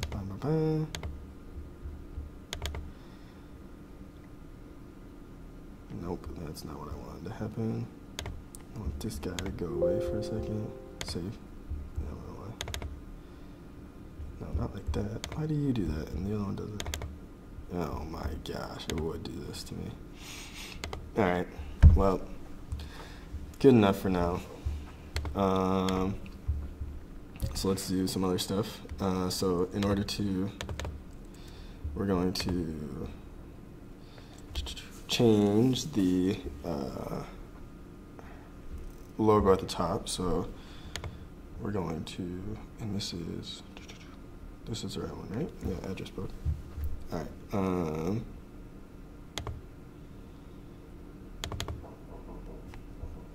I do not know why that's happening. All right. Add resource icon import. And I'm actually gonna have to go get it. So before we do that, I'm gonna go here. And I'm gonna go D documents CPP live part 3 QT. And I'm also gonna open up a new one, file explorer, and I'm gonna go to D documents CPP local. And then I'm gonna go into Q testing, and resources, copy. And then I'm gonna paste that somewhere here. Why not just paste it? Paste. Alright, good stuff. And then we'll add the resource, add new resource, icon, import.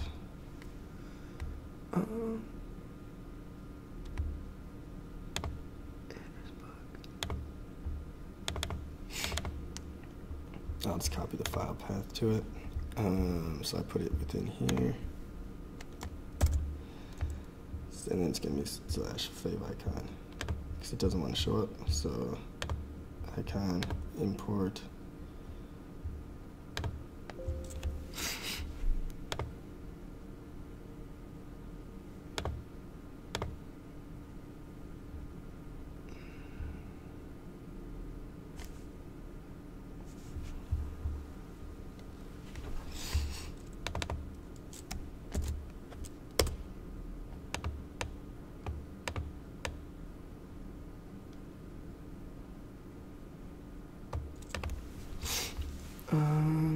How did I do it? Add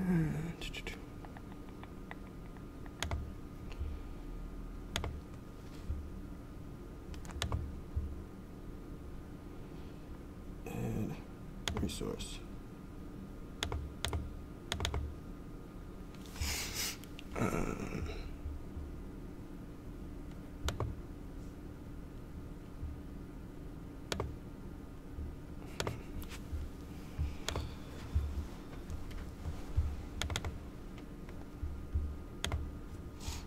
Let's go back to this.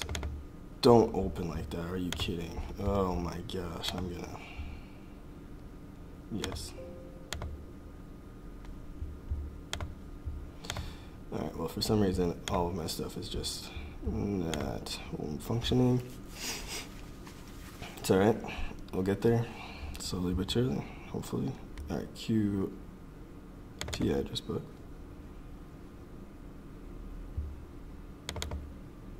Are you kidding? It's not kidding if you want to know. Open with.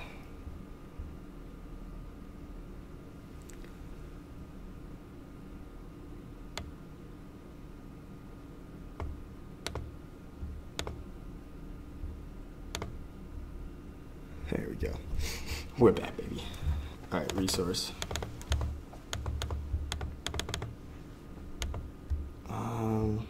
So I gotta add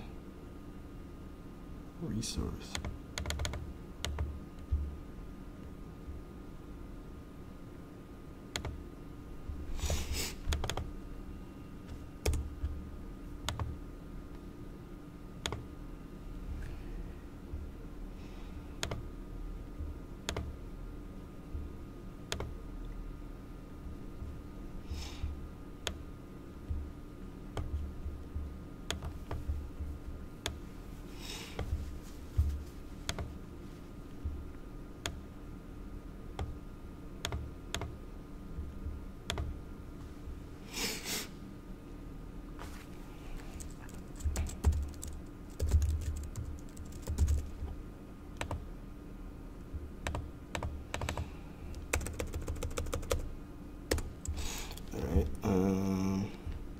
So maybe partly there.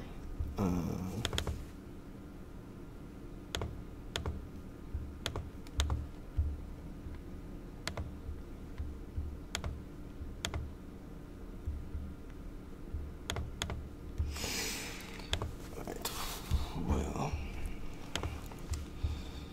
this sucks.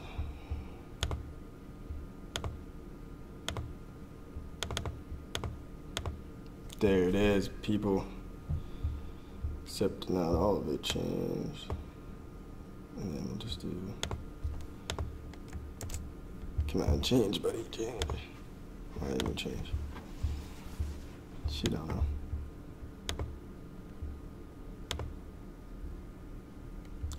Let's build it, let's see. I mean,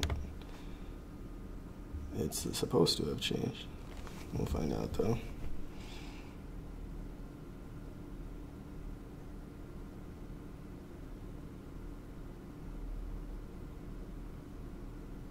Yes, ta-da. All right, the last thing to change is if you go to View, Other Windows, Resource View.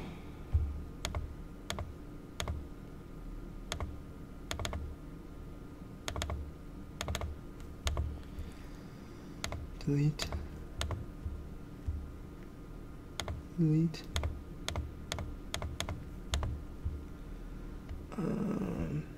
Add resource icon.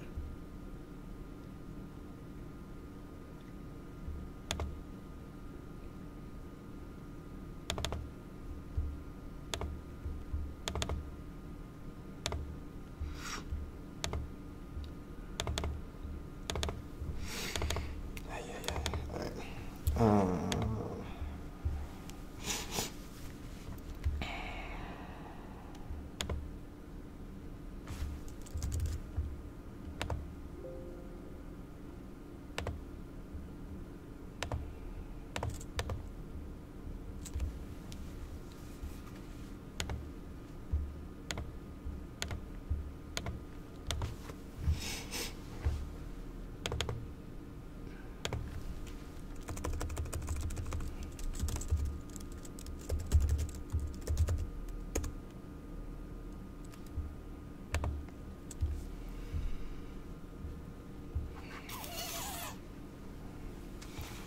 No, guys, something is not happening here.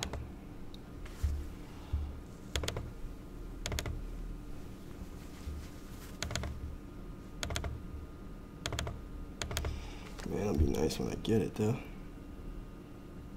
That's for darn sure.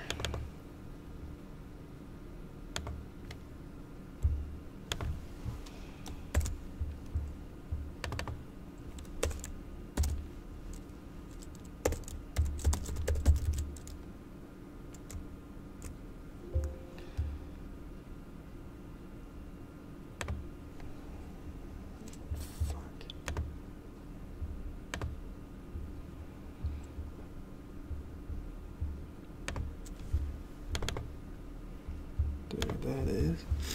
Let's move you back out here.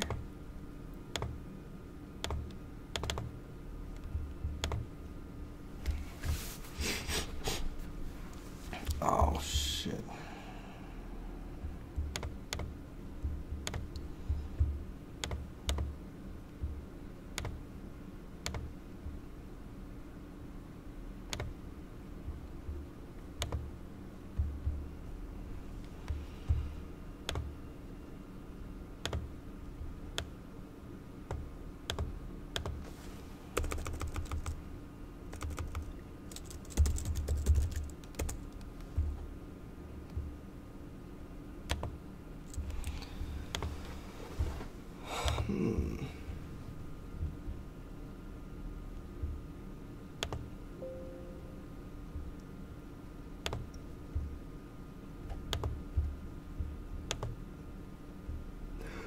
What?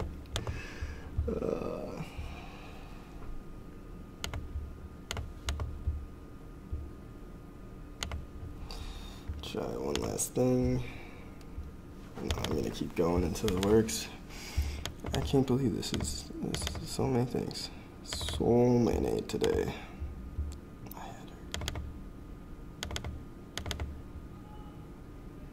Just want to see it. There we go. Let's try to drag it into here.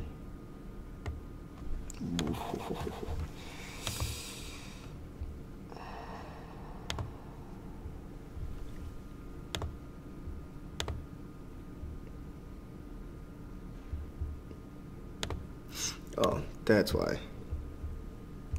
Son of a gun. Could have been this whole time. What?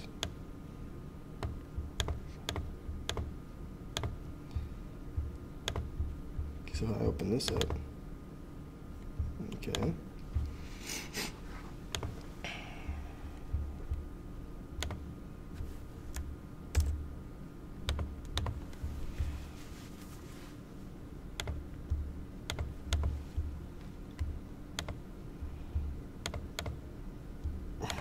Why do you do this to me? No, my God. I think we're getting places though, people. I know. Add resource, icon, import, change, ICO, part 3, fave icon, open. Why does it look like that? That does not make any sense.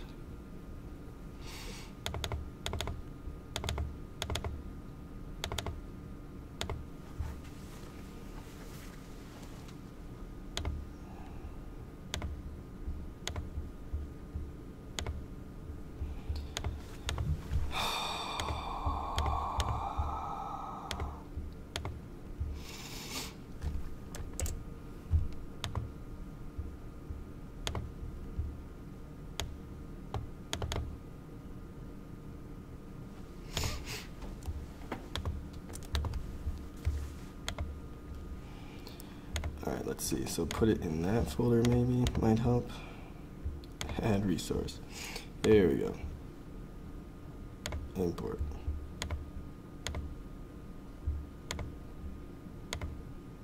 Heavens to Betsy. That's not right.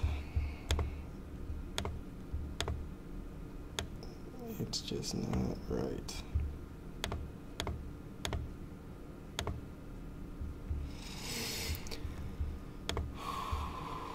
Okay, don't.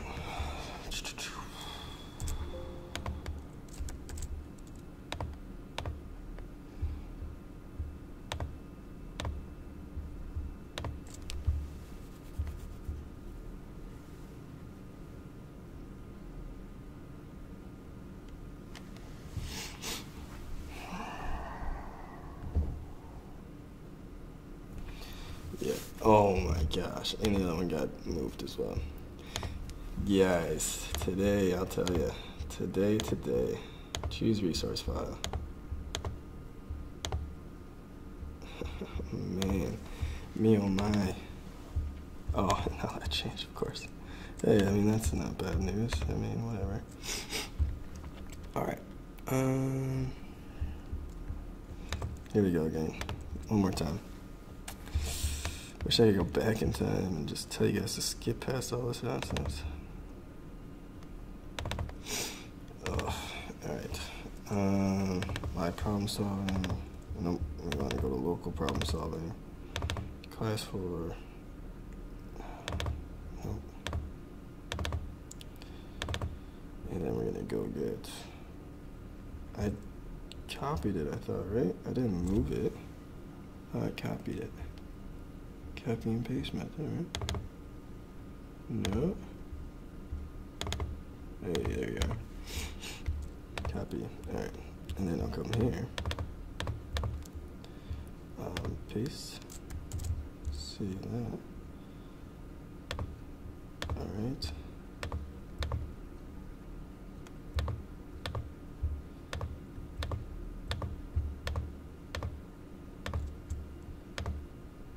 Delete it.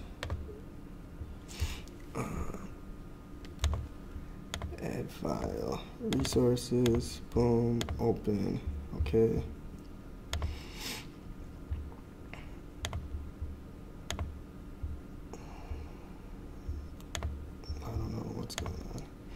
choose a resource file, resources, boom. Okay, so that should be good. Save that.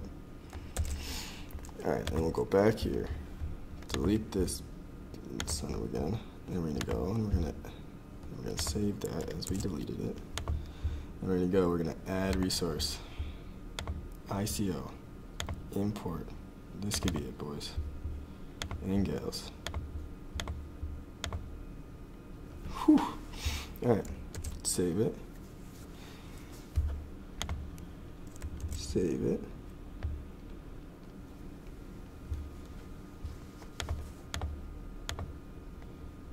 Sounds good to me.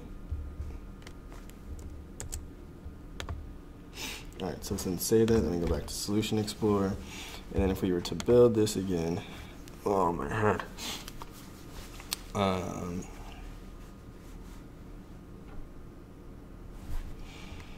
time is it? Yeah, we don't have time for Tkinter. There it is. So then that's at the bottom. It's also at the top. The name, number, and email are now black. So hey, we'll take what we can get. It's getting there. Looks pretty good. All right, and then if you click one of these, bada boom, there it is. All right, so then I'll close this and I'll teach you guys now real quick. We're gonna go to release mode and we're gonna build it here. So build. It's gonna take a little bit. Ugh.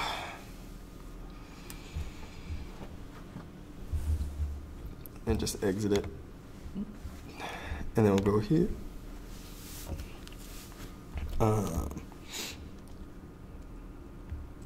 D documents CPP live problem solving part 3. Then you're gonna go right to x64 release. This is the exe file now that you would run. All right, so then we're gonna go here and we have to copy a lot of things. So we're gonna go copy this, copy this, copy this. Maybe that's it. Yeah, that actually might be it. So then you're gonna copy those, copy, and then you're gonna go to that same folder that we were just in, the release. All right, and then you're gonna paste.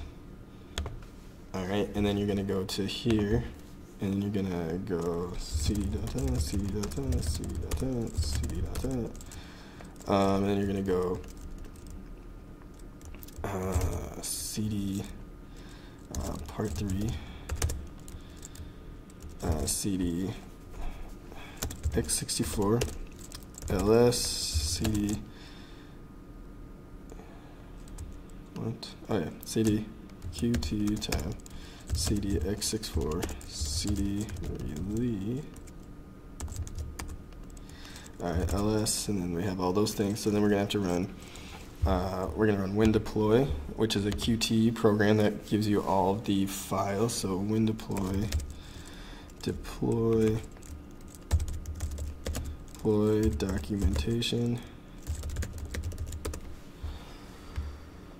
Qt. Maybe this one. Let's try that. Blah blah blah blah blah blah. So win-deploy option files.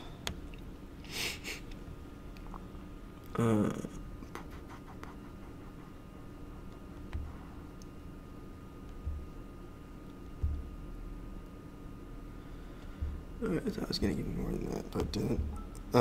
So we're gonna go win-deploy, and then we're gonna go release. So here we go.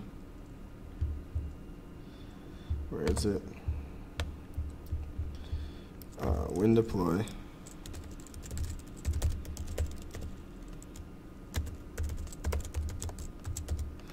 Release, and then I think the full path to our file.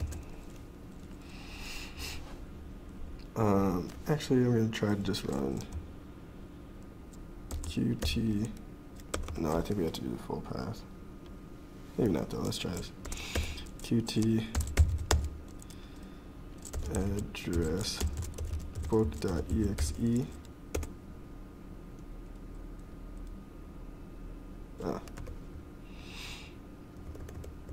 Win-deploy Qt. All right, so then it's now added all the libraries for us, because if we were to try to run that exe without it, it would have crashed, and it should do it now. Yep, see? All right, cool. So then you could even pin this to your taskbar.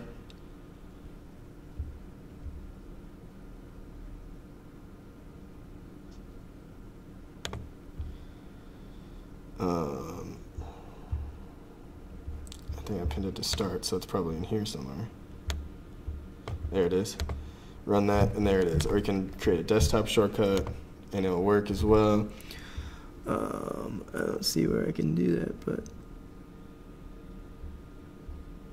maybe, I don't know, Windows 10, who knows. But anyway, yeah, so it's just like a regular application you download, like Spotify, whatever. Now it's just like that. So that's how you build these. Sorry it took so long, and there was a lot of errors in it, but I hope you guys learned a lot from it. Qt, it's great to use because of this. It's you can build anything, and then you could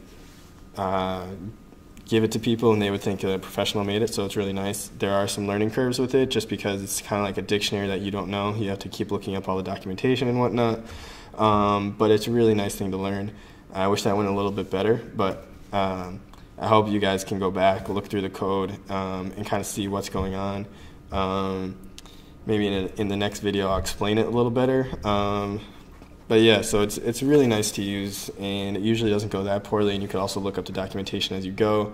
But having a lot of this that we used is pretty, you could reuse this a lot. So like a lot of these things that you now know how to do by following this, hopefully, you'll be able to include in a lot of your programs, and just knowing these functionalities that we used, you'll be able to make a lot of programs that look really nice. So yeah, I hope you guys learned something from it, and yeah, maybe I'll go on to the Tkinter. This will just be a really long video, so I'll just go on to Tkinter. So that's how we make Qt, and now let's move on to Tkinter. So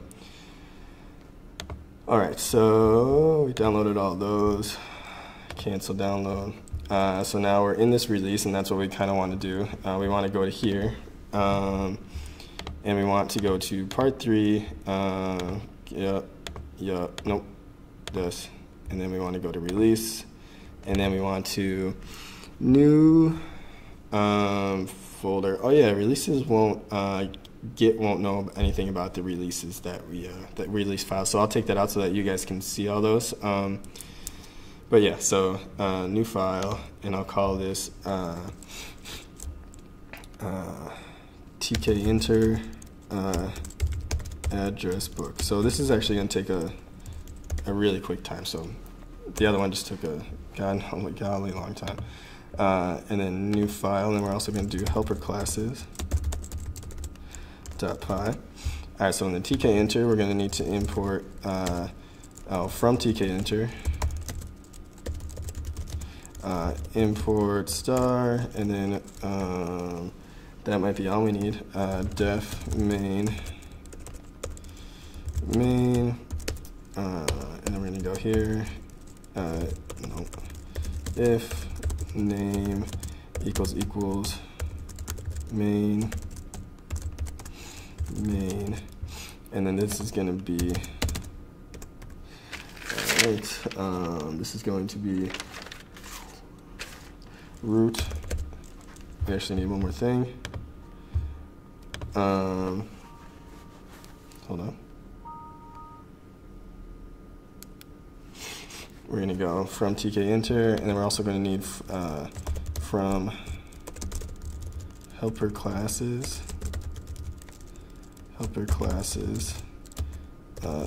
import, and then we're going to go person and book window, and then we're going to go root 1, 2, 3 is going to be equal to our TK. So TK, and that's going to be like an instance. That's going to be like our window, kind of like UI that we had before. So geometry,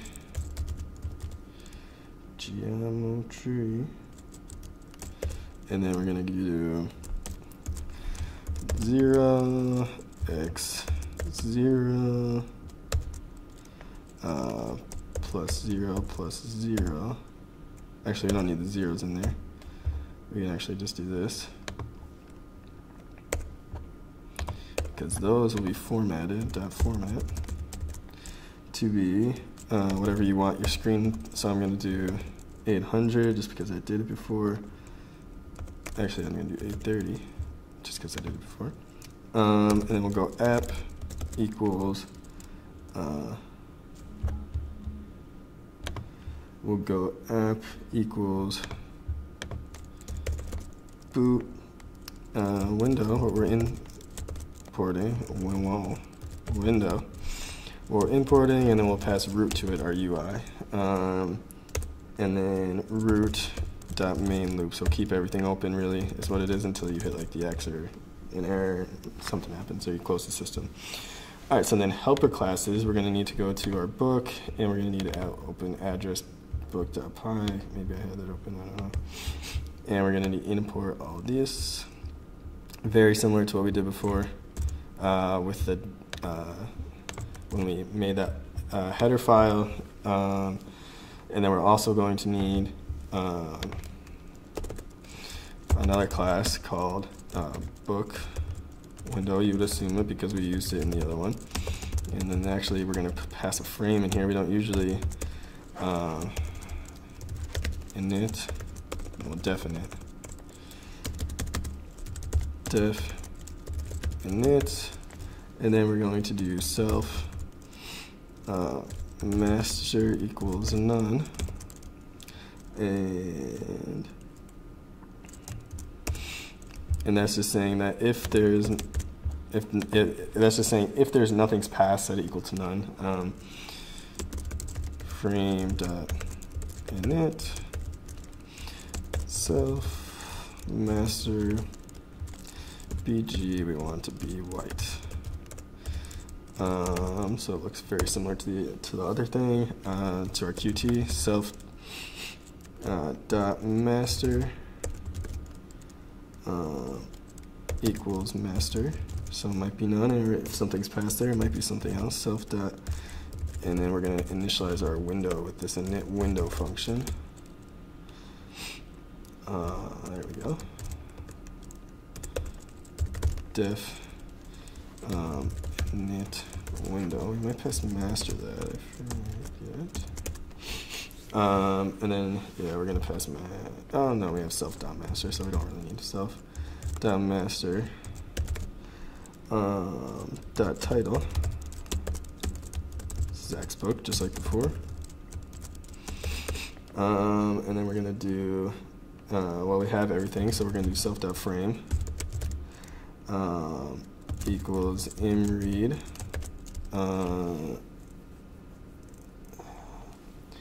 We're gonna have to get that camera dot slash images slash camera dot png. You guys don't have that yet, but if you guys look on GitHub later, you guys will be able to get that. Self dot cv2 frame, because we're gonna have to kind of resize it again, similar to what we did before. cv2 frame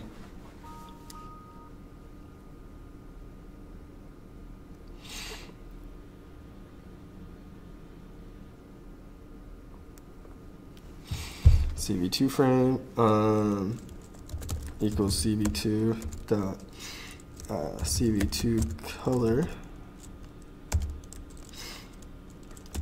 self dot frame, and then we'll do bg bgr2 RGB. And that might have to do cv2 dot. That looks good to me. And then we have to import something. But before we do that,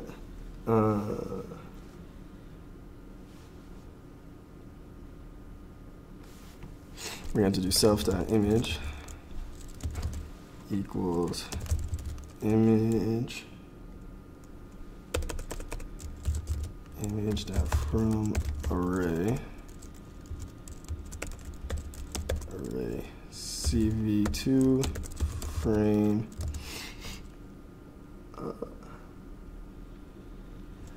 self.cv2 frame.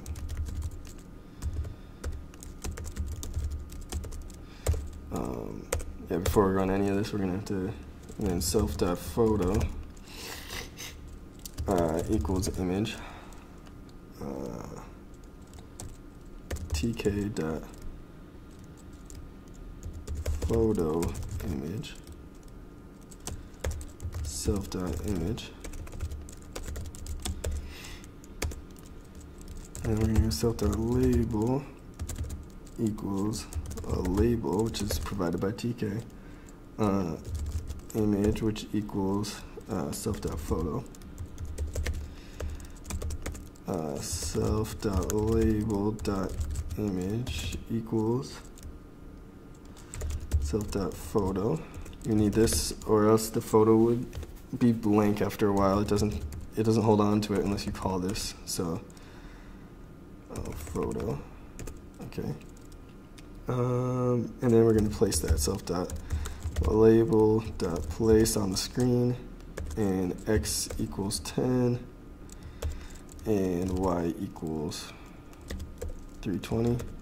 So now we have to do a couple of things to make this part of it work, and that's going to be displaying a blank image, but we'll change that to the real image soon. So you have to run pip install pillow, and then once you run pip install pillow, we're going to have to come up here and we're going to have to go from pill import image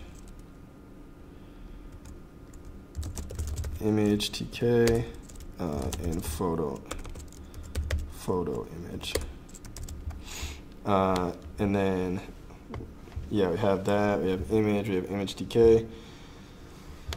We might not need photo image. Photo image is a function of image tk, so we'll check that out, and if it yells at us, we'll come back and fix it. And then the last thing we're going to have to do just for this part of it is go to here, cpp, local here for, oh, you guys don't have this, so don't mind this part.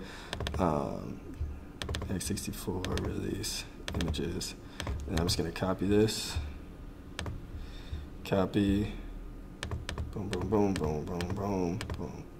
And then we're going to go to live, part 3, qt, x64, release, images. And then we're going to go paste. There we go. Now we have that camera.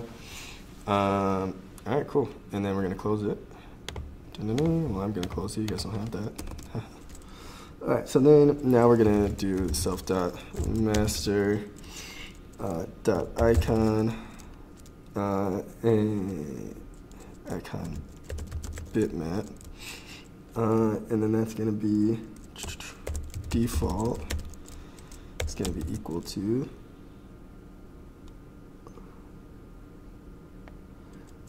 the path to our, so I need this again, damn it.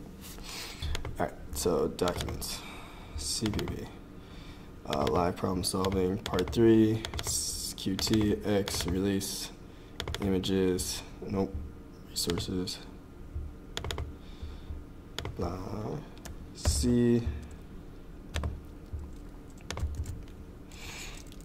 slash, dot, fave icon dot ICO. And if you see these, you can always give it a double slash and it will kind of go away.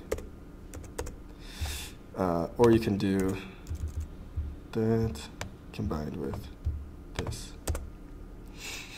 1, 2, 3. Or not, or it's still a thing there. Okay. Usually that takes that problem out.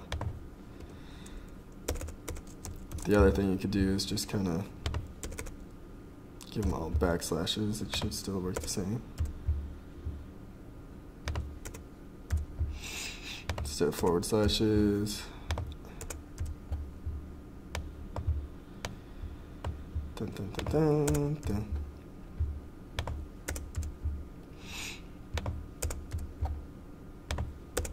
All right, and that added our fave icon to the top left when we run everything.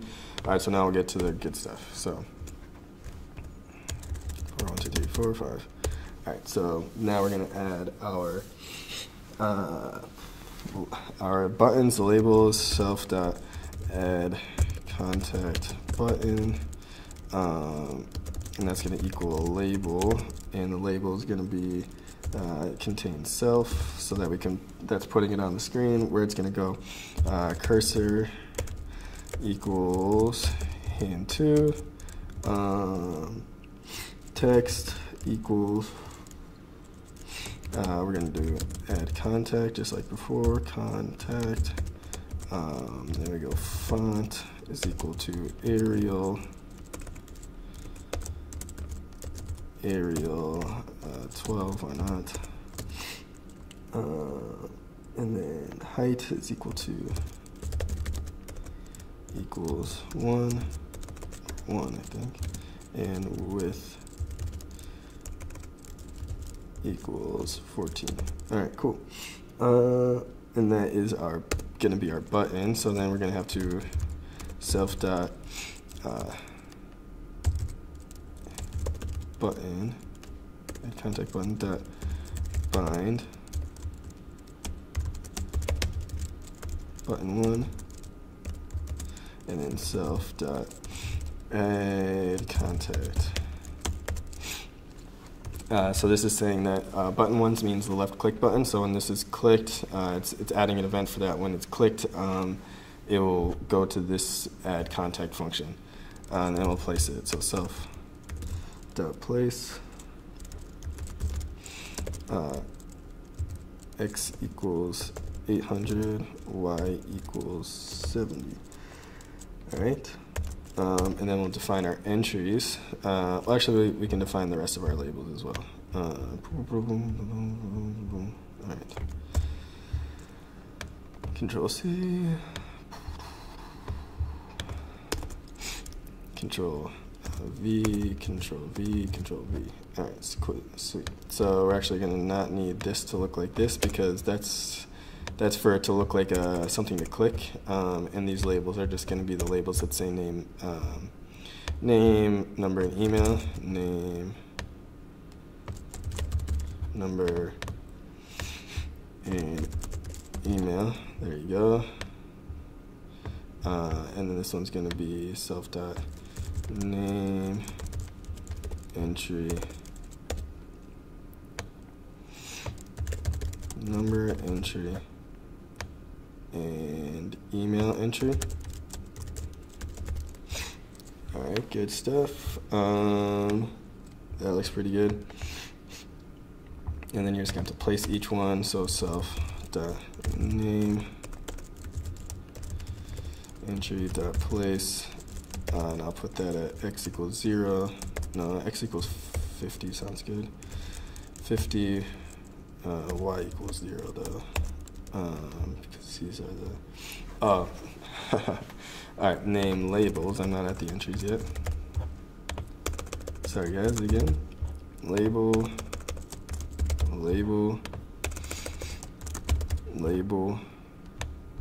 alright.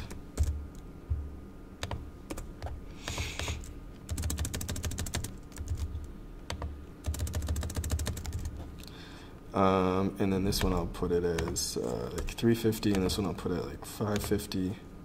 Should be 650 to keep it consistent. So maybe I'll put this at 150. Why not? All right, and then we're gonna do entries. So self dot name entry. This is similar to the text that we inputted before, and I have to do self again, and then I'm gonna set border equal to 2. And then I'm going to do bloop. So then this is going to be number, and this is going to be email. There you go. Then you have to place those as well. Similar. Self dot name entry dot place x equals 0, y equals 70. Self dot number entry dot place x equals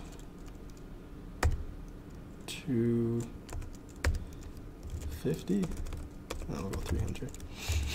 Y equals 70. See how that looks. Self dot email entry dot place x equals, we'll go 500. Oh, I think that's going to be too close. Yeah, but we'll see. Trial and errors, guys. This is very short, so we have that capability. So then we need to add our view. So our table view, similar to what we did before. So we're going to do self dot scroll bar equals scroll bar. No. Equals scroll bar self, and then we're going to make the table view, but it's called a list box here. So it's self dot contact list box equals list box. No. List box and self font is the same. It's going to be Arial 12. Width is going to be equal to 15. And height is going to be equal to 18. Equals 18. All right. And then we're also going to need the Y command to kind of link the two together. We're going to do Y scroll command, and this is all within the documentation. Self dot scroll bar dot set. Yep. So that's all in the documentation. If you guys want to look at it. So then the next thing to do is we're gonna need, when we click the list box again, so we're gonna do self dot contact list box dot bind, similar to what we did before, and again it's gonna be except this time it's gonna be not again list when it clicks when list box select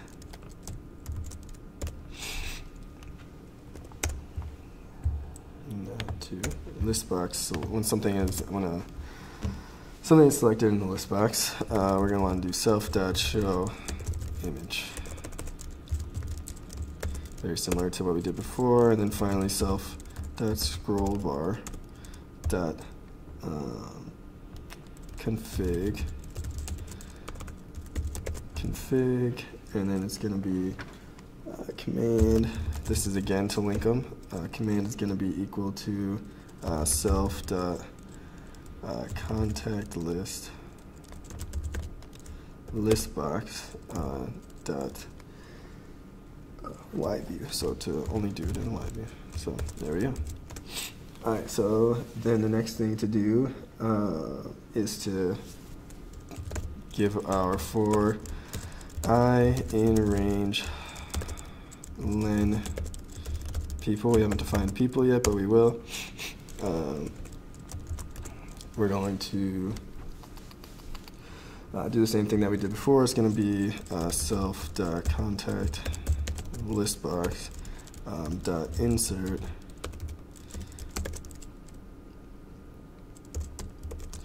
and then t dot format, and then we're gonna do people I dot get name, people I dot get number, and then people I dot get email, and that'll loop through all of our people that we currently have, and it'll do that. So then it'll display all that, which is nice. Now I just need to place it. So self dot contact of this box dot place, and we're going to say x equals 0, y equals 110, height equals 200, and width equals 900. 900, nice. And then we also have to get a place to scroll bar, so self dot scroll bar dot place, and this one's going to be x equals I think 1010 if I add those correctly, and then height is going to be equal to the height of that, so 200. Good stuff, good stuff. Oh, and then y is going to be equal to whatever that y is, 110. Oh, actually 900 actually. Alright, so then that's all good. And then the next thing that we're going to have to do is define the two functions that we did. So within our class, 1, 2, 3, 4, down one, def, and I think I called it add contact. Yep. Add contact, self, oh, and then event, because there's going to be an event passed to it. And then what we're going to do here is we're going to do self dot name entry dot get. So we're going to set name equal to that.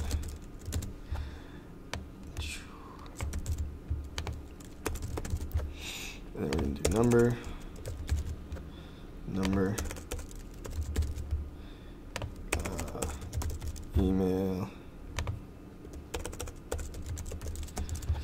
email,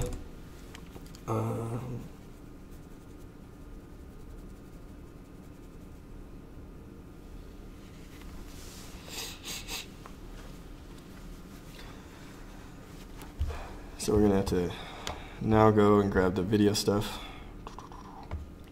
that we did down here.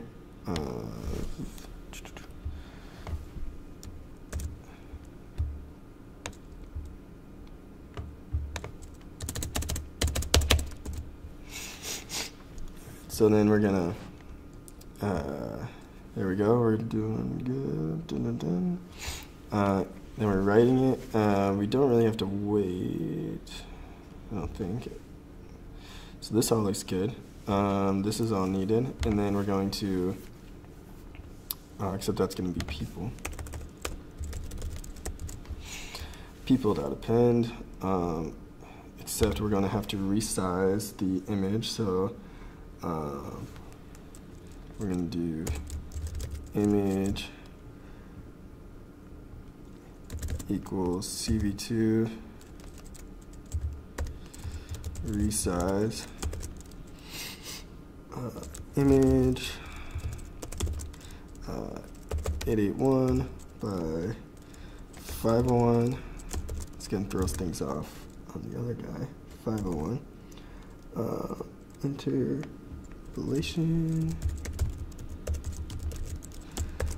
Interpolation equals CV2 dot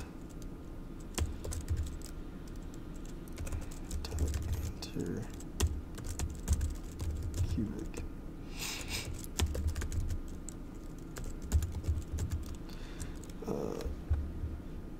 Enter cubic. Okay. And then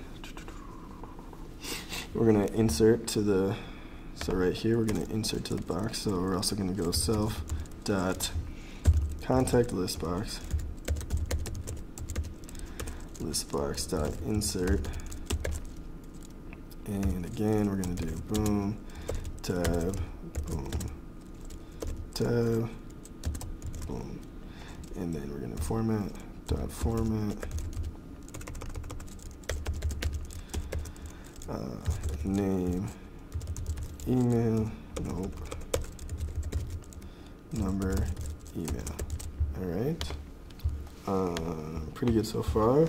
Then we append the person, which is good, and then we're gonna write the CSV. So write CSV, and then it's gonna go to self.filename and self.person or people. We'll pass those in. Okay. That seems pretty good. Let's see. So we're also going to need this right here, these three things, and we're going to put them up here. I like to put anything that's not correlated to Tkinter kind of right at the top. So self.filename, self.filename. I wonder what I named it. Self.filename. And then these are going to be people. So self.people and self.people. Pretty good. That looks good to me. So if we were to run that right now, it should add everything to the list. The only thing it wouldn't do is when we clicked on something, it wouldn't display it. So I mean, we could start this right now. But why not go for the full thing? Alright, so we got those, and we took a picture, which is good. Alright, so the only thing we have to do now is show it when it comes in, so let's try that function. Def, what did I call it? Ugh.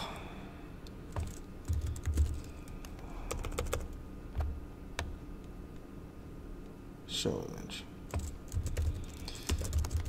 image, and then self event, and then we're going to set w equal to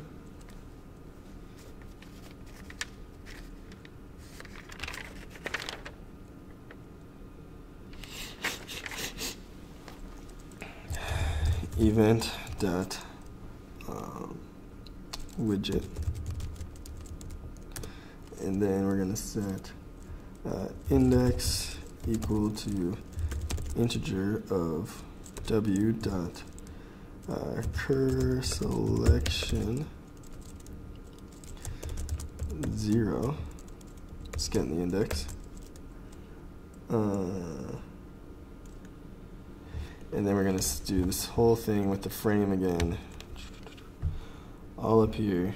Just going to basically copy and paste it. It never goes well, but you know, why not try?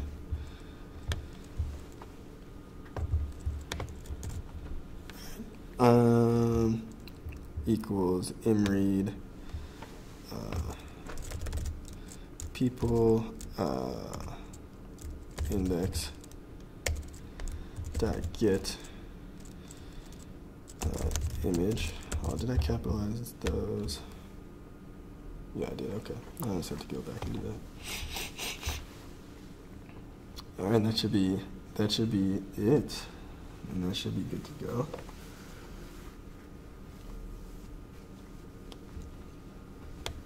So let's see, where do I call the get stuff?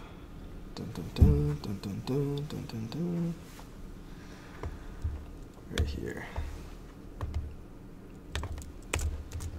Email, number, name. All right. So I mean, we could try to build it. We haven't built it yet, so I mean, chance of errors is high, like usual. All right, so we go Python Tkinter address book .py helper class import person book no module helper classes.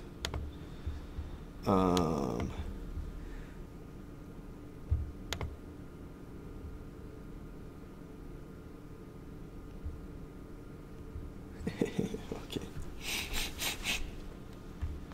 They're in the same directory, right? Nope. There it is. Okay. We don't really actually need to import person there anymore. Just book window.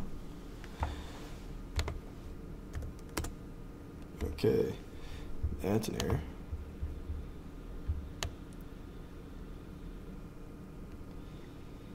See if I can find it quick. There she is.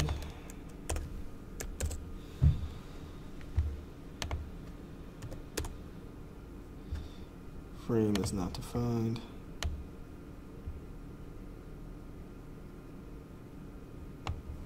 Oh, I think that frame is supposed to be there.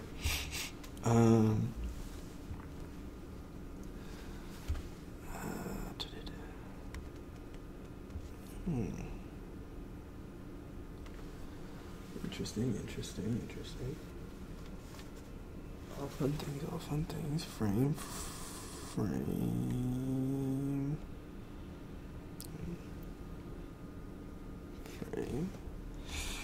Well, good thing I did this one already too.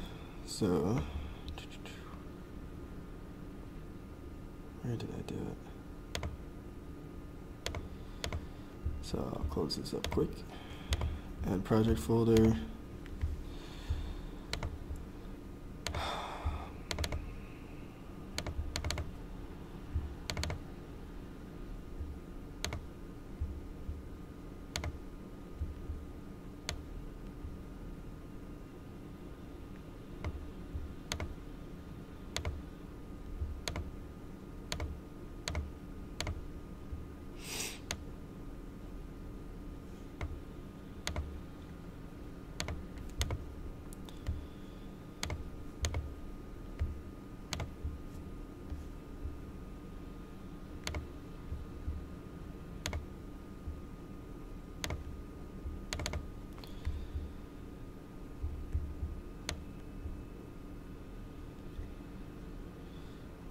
Interesting.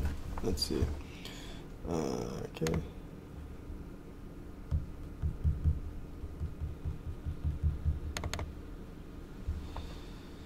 What am I missing?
Why not put them in there, you know?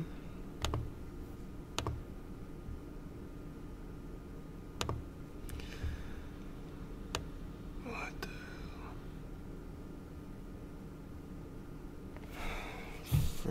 Frame.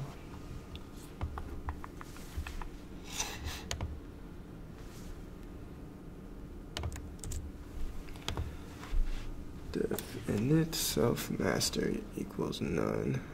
Then you open the function up and you init frame. Very strange.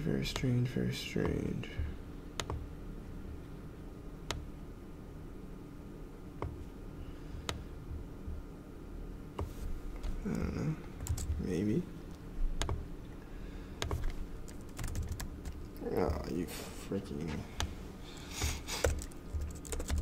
From Tkinter, import.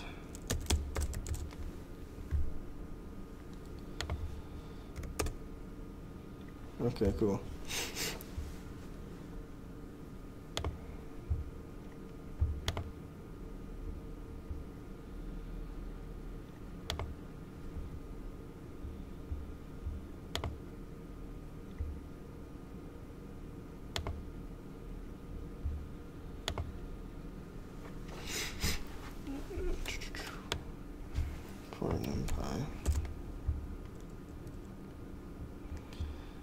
fuck, I'm just gonna copy this because I don't understand why that isn't giving me a problem.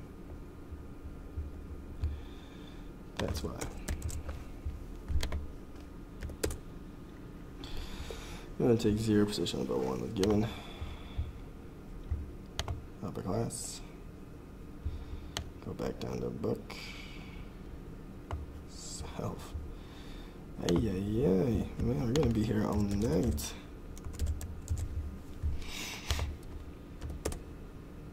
Mread cv2.mread. Could do that one. What you got? Shouldn't have said that. Well, let's see. Module cv2 attribute bgr. Let's go back over. Color. Yeah.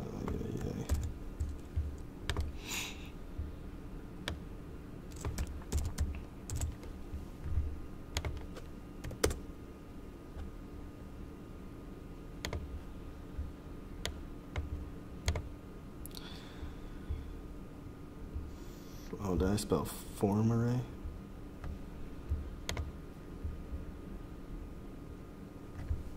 Oh, I didn't even spell array right.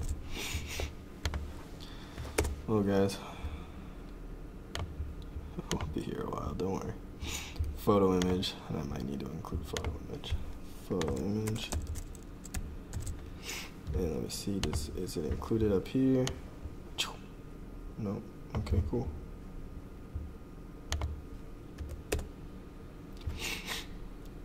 Scroll bar. I thought it was a capital S. It kept giving me lowercase. Yeah, capital S. Lowercase b.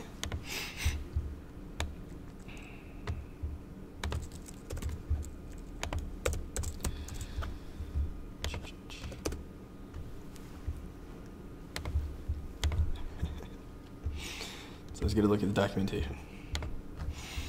Dun, dun, dun, dun, dun, dun, dun, dun, dun.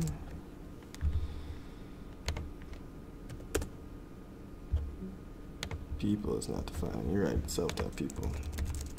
It's been right every time. Holy capoly. Oh, and I know why that other thing isn't showing up. I need to pack. You know what? I'll just go over here and copy the pack. So if you place, it's not going to show until you pack. So it's just saying where you want to place it until you pack it. If nothing's packed to the screen, you'll get that. Why the image showed up? That's it's because it's a pill actually. So it was placed differently. So there we go. Dun, dun, dun. There we go. We have these and name. Oh, I probably didn't. Let's go back to here. Did I not change it after I? No, y equals 0. X place. Oh, because I don't place the other one's number. Email. And then where is the button? Self dot add contact button dot place. Alright, so it's all there. Kind of looks like crap right now, but you know, baby steps. Alright, so then let's make it look a little bit better. So we'll do label, we'll do BG equals white, FG equals our hashtag 315 681. And we're going to copy this and put it in the other two. Good, good, good. And then we're going to do the same for the button, except opposite. And instead of taking the bigger things and switching them, just do that. And then we'll just see how it looks real quick. Getting there, getting there. Yep. Oh, that wasn't smart. Okay, so we're getting there. We just need to make these a little bit bigger so we can do a width. No, let's see what I did on the other one because I liked the other one a lot. So entry. Oh, it's the font. It's gonna probably make it bigger. Font 16. How's it doing? Big boy. There we go. There we go. And there we go. All right, so that's probably pretty good. So reopen one of these, go all the way back to that CD,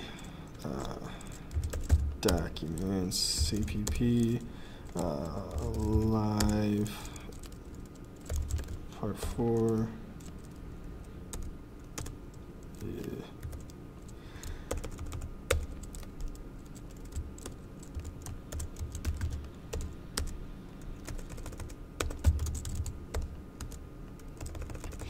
Oh, that's a part 3. There we go. We're gonna go QT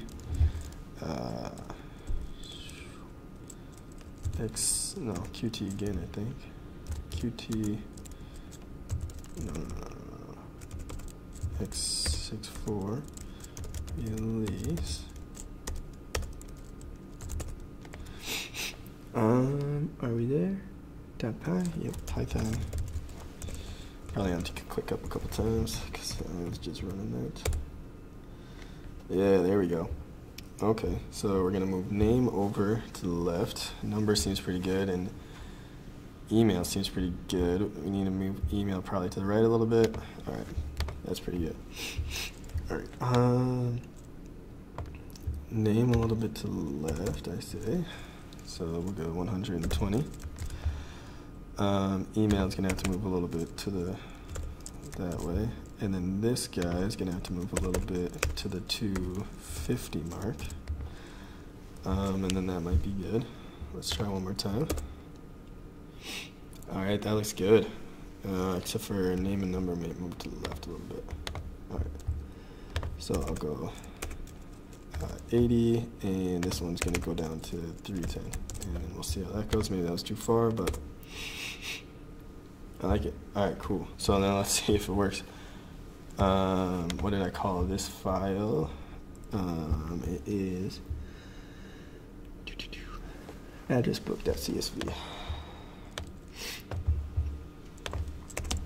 Addressbook.csv.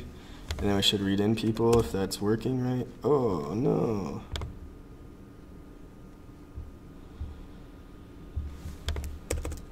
Someone's probably caught that before I did. Oh,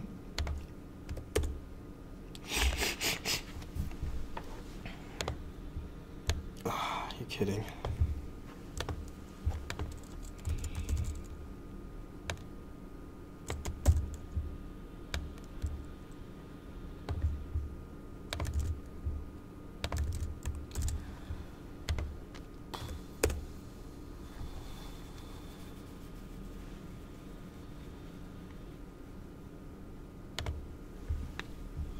Interesting. Must be active anchor. Nobody knows what that means. Ah. Okay, that's what it means.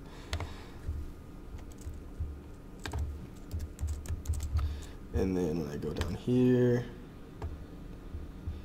I'm gonna have to go len self.people.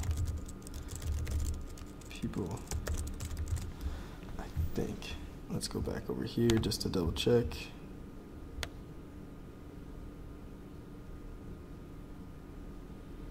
Yeah, okay. Let's try it. Hey, there we are. And then if I click one, nope, didn't change. But we'll try to add someone, maybe that'll work. Travis. 555 555 6543. trav@gmail.com. Alright, so the binds aren't working. Interesting. So we'll go back here. Because I didn't get an error, it just isn't doing anything. So we'll go, so that's list box select. Yep.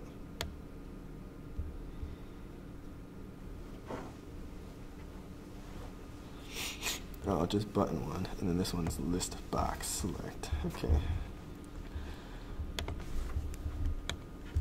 One arrow for button one. Where are we at? Oh, geez, I don't need that at all either. Whew. Oh, but it's not main, so it's not going to run it. But we don't need that.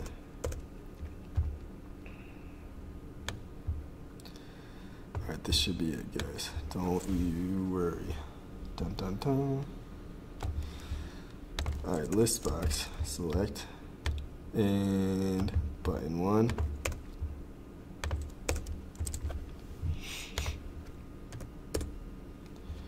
Alright, so then we click one of these. Ooh. cv2.mread, that's right, it's copying error. Because I didn't do that before. cv2.mread. Alright, Control C. Control C. Boop, there you go. Alright. Oh, again. People is not defined. Alright. All good things, all good things.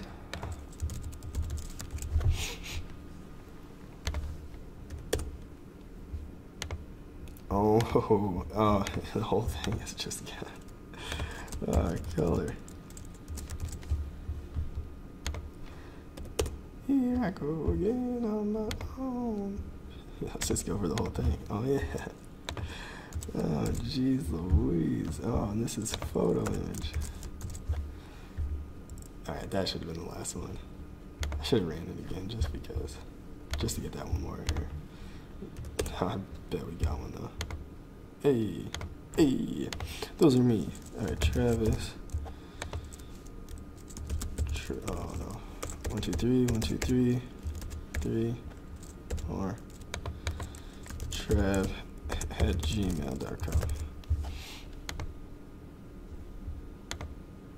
Oh, we got another error. It's okay, guys.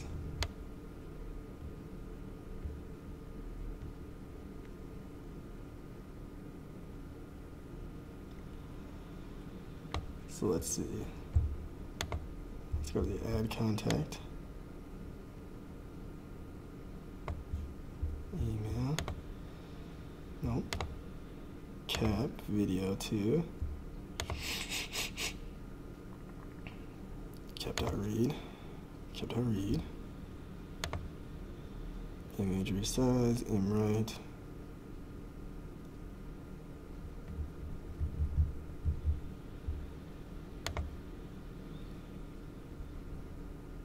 Oh, I need to set these equal to 0, so I need to do that. Similar to what we did in the other one.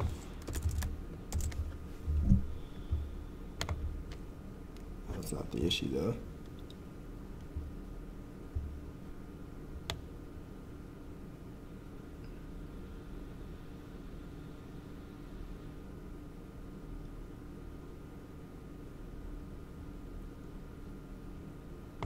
People, that's what it is. Don't exit it out, you dummy.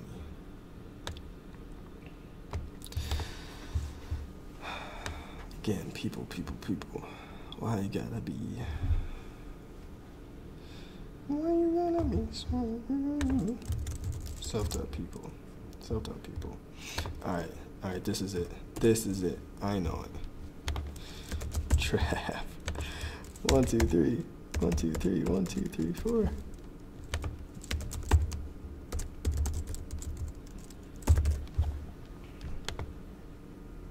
Oh my gosh. Look at that face.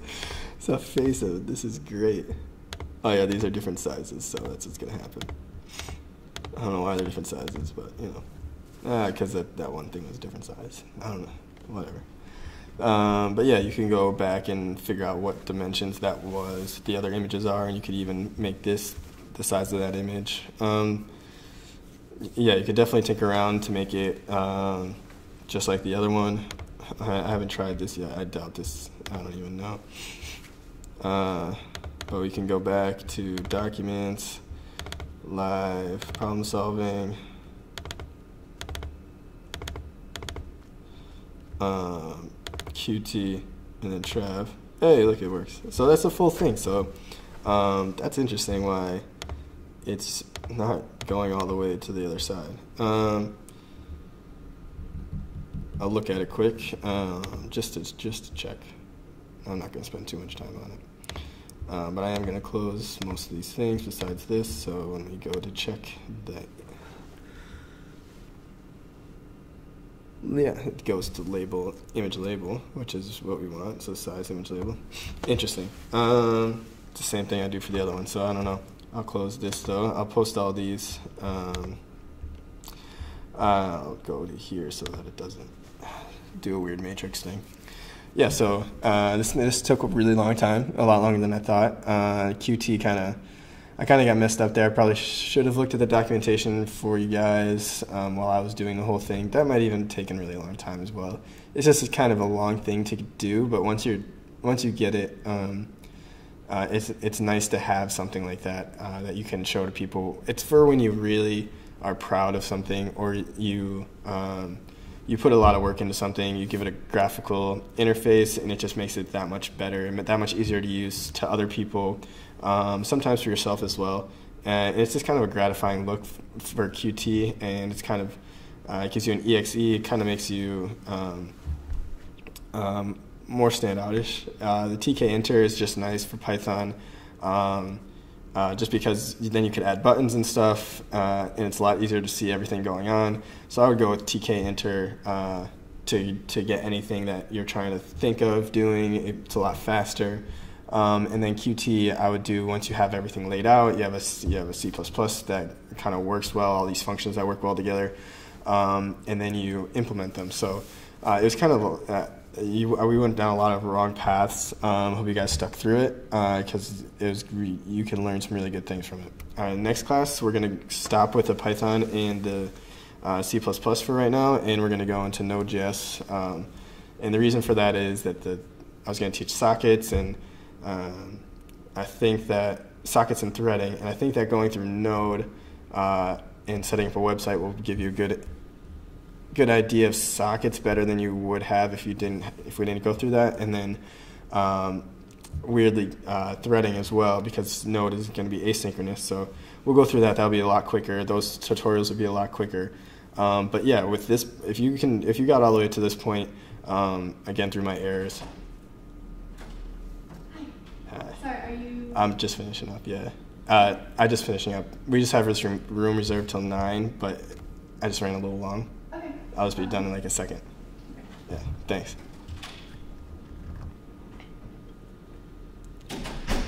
So yeah, that was the safety and security telling me to get out.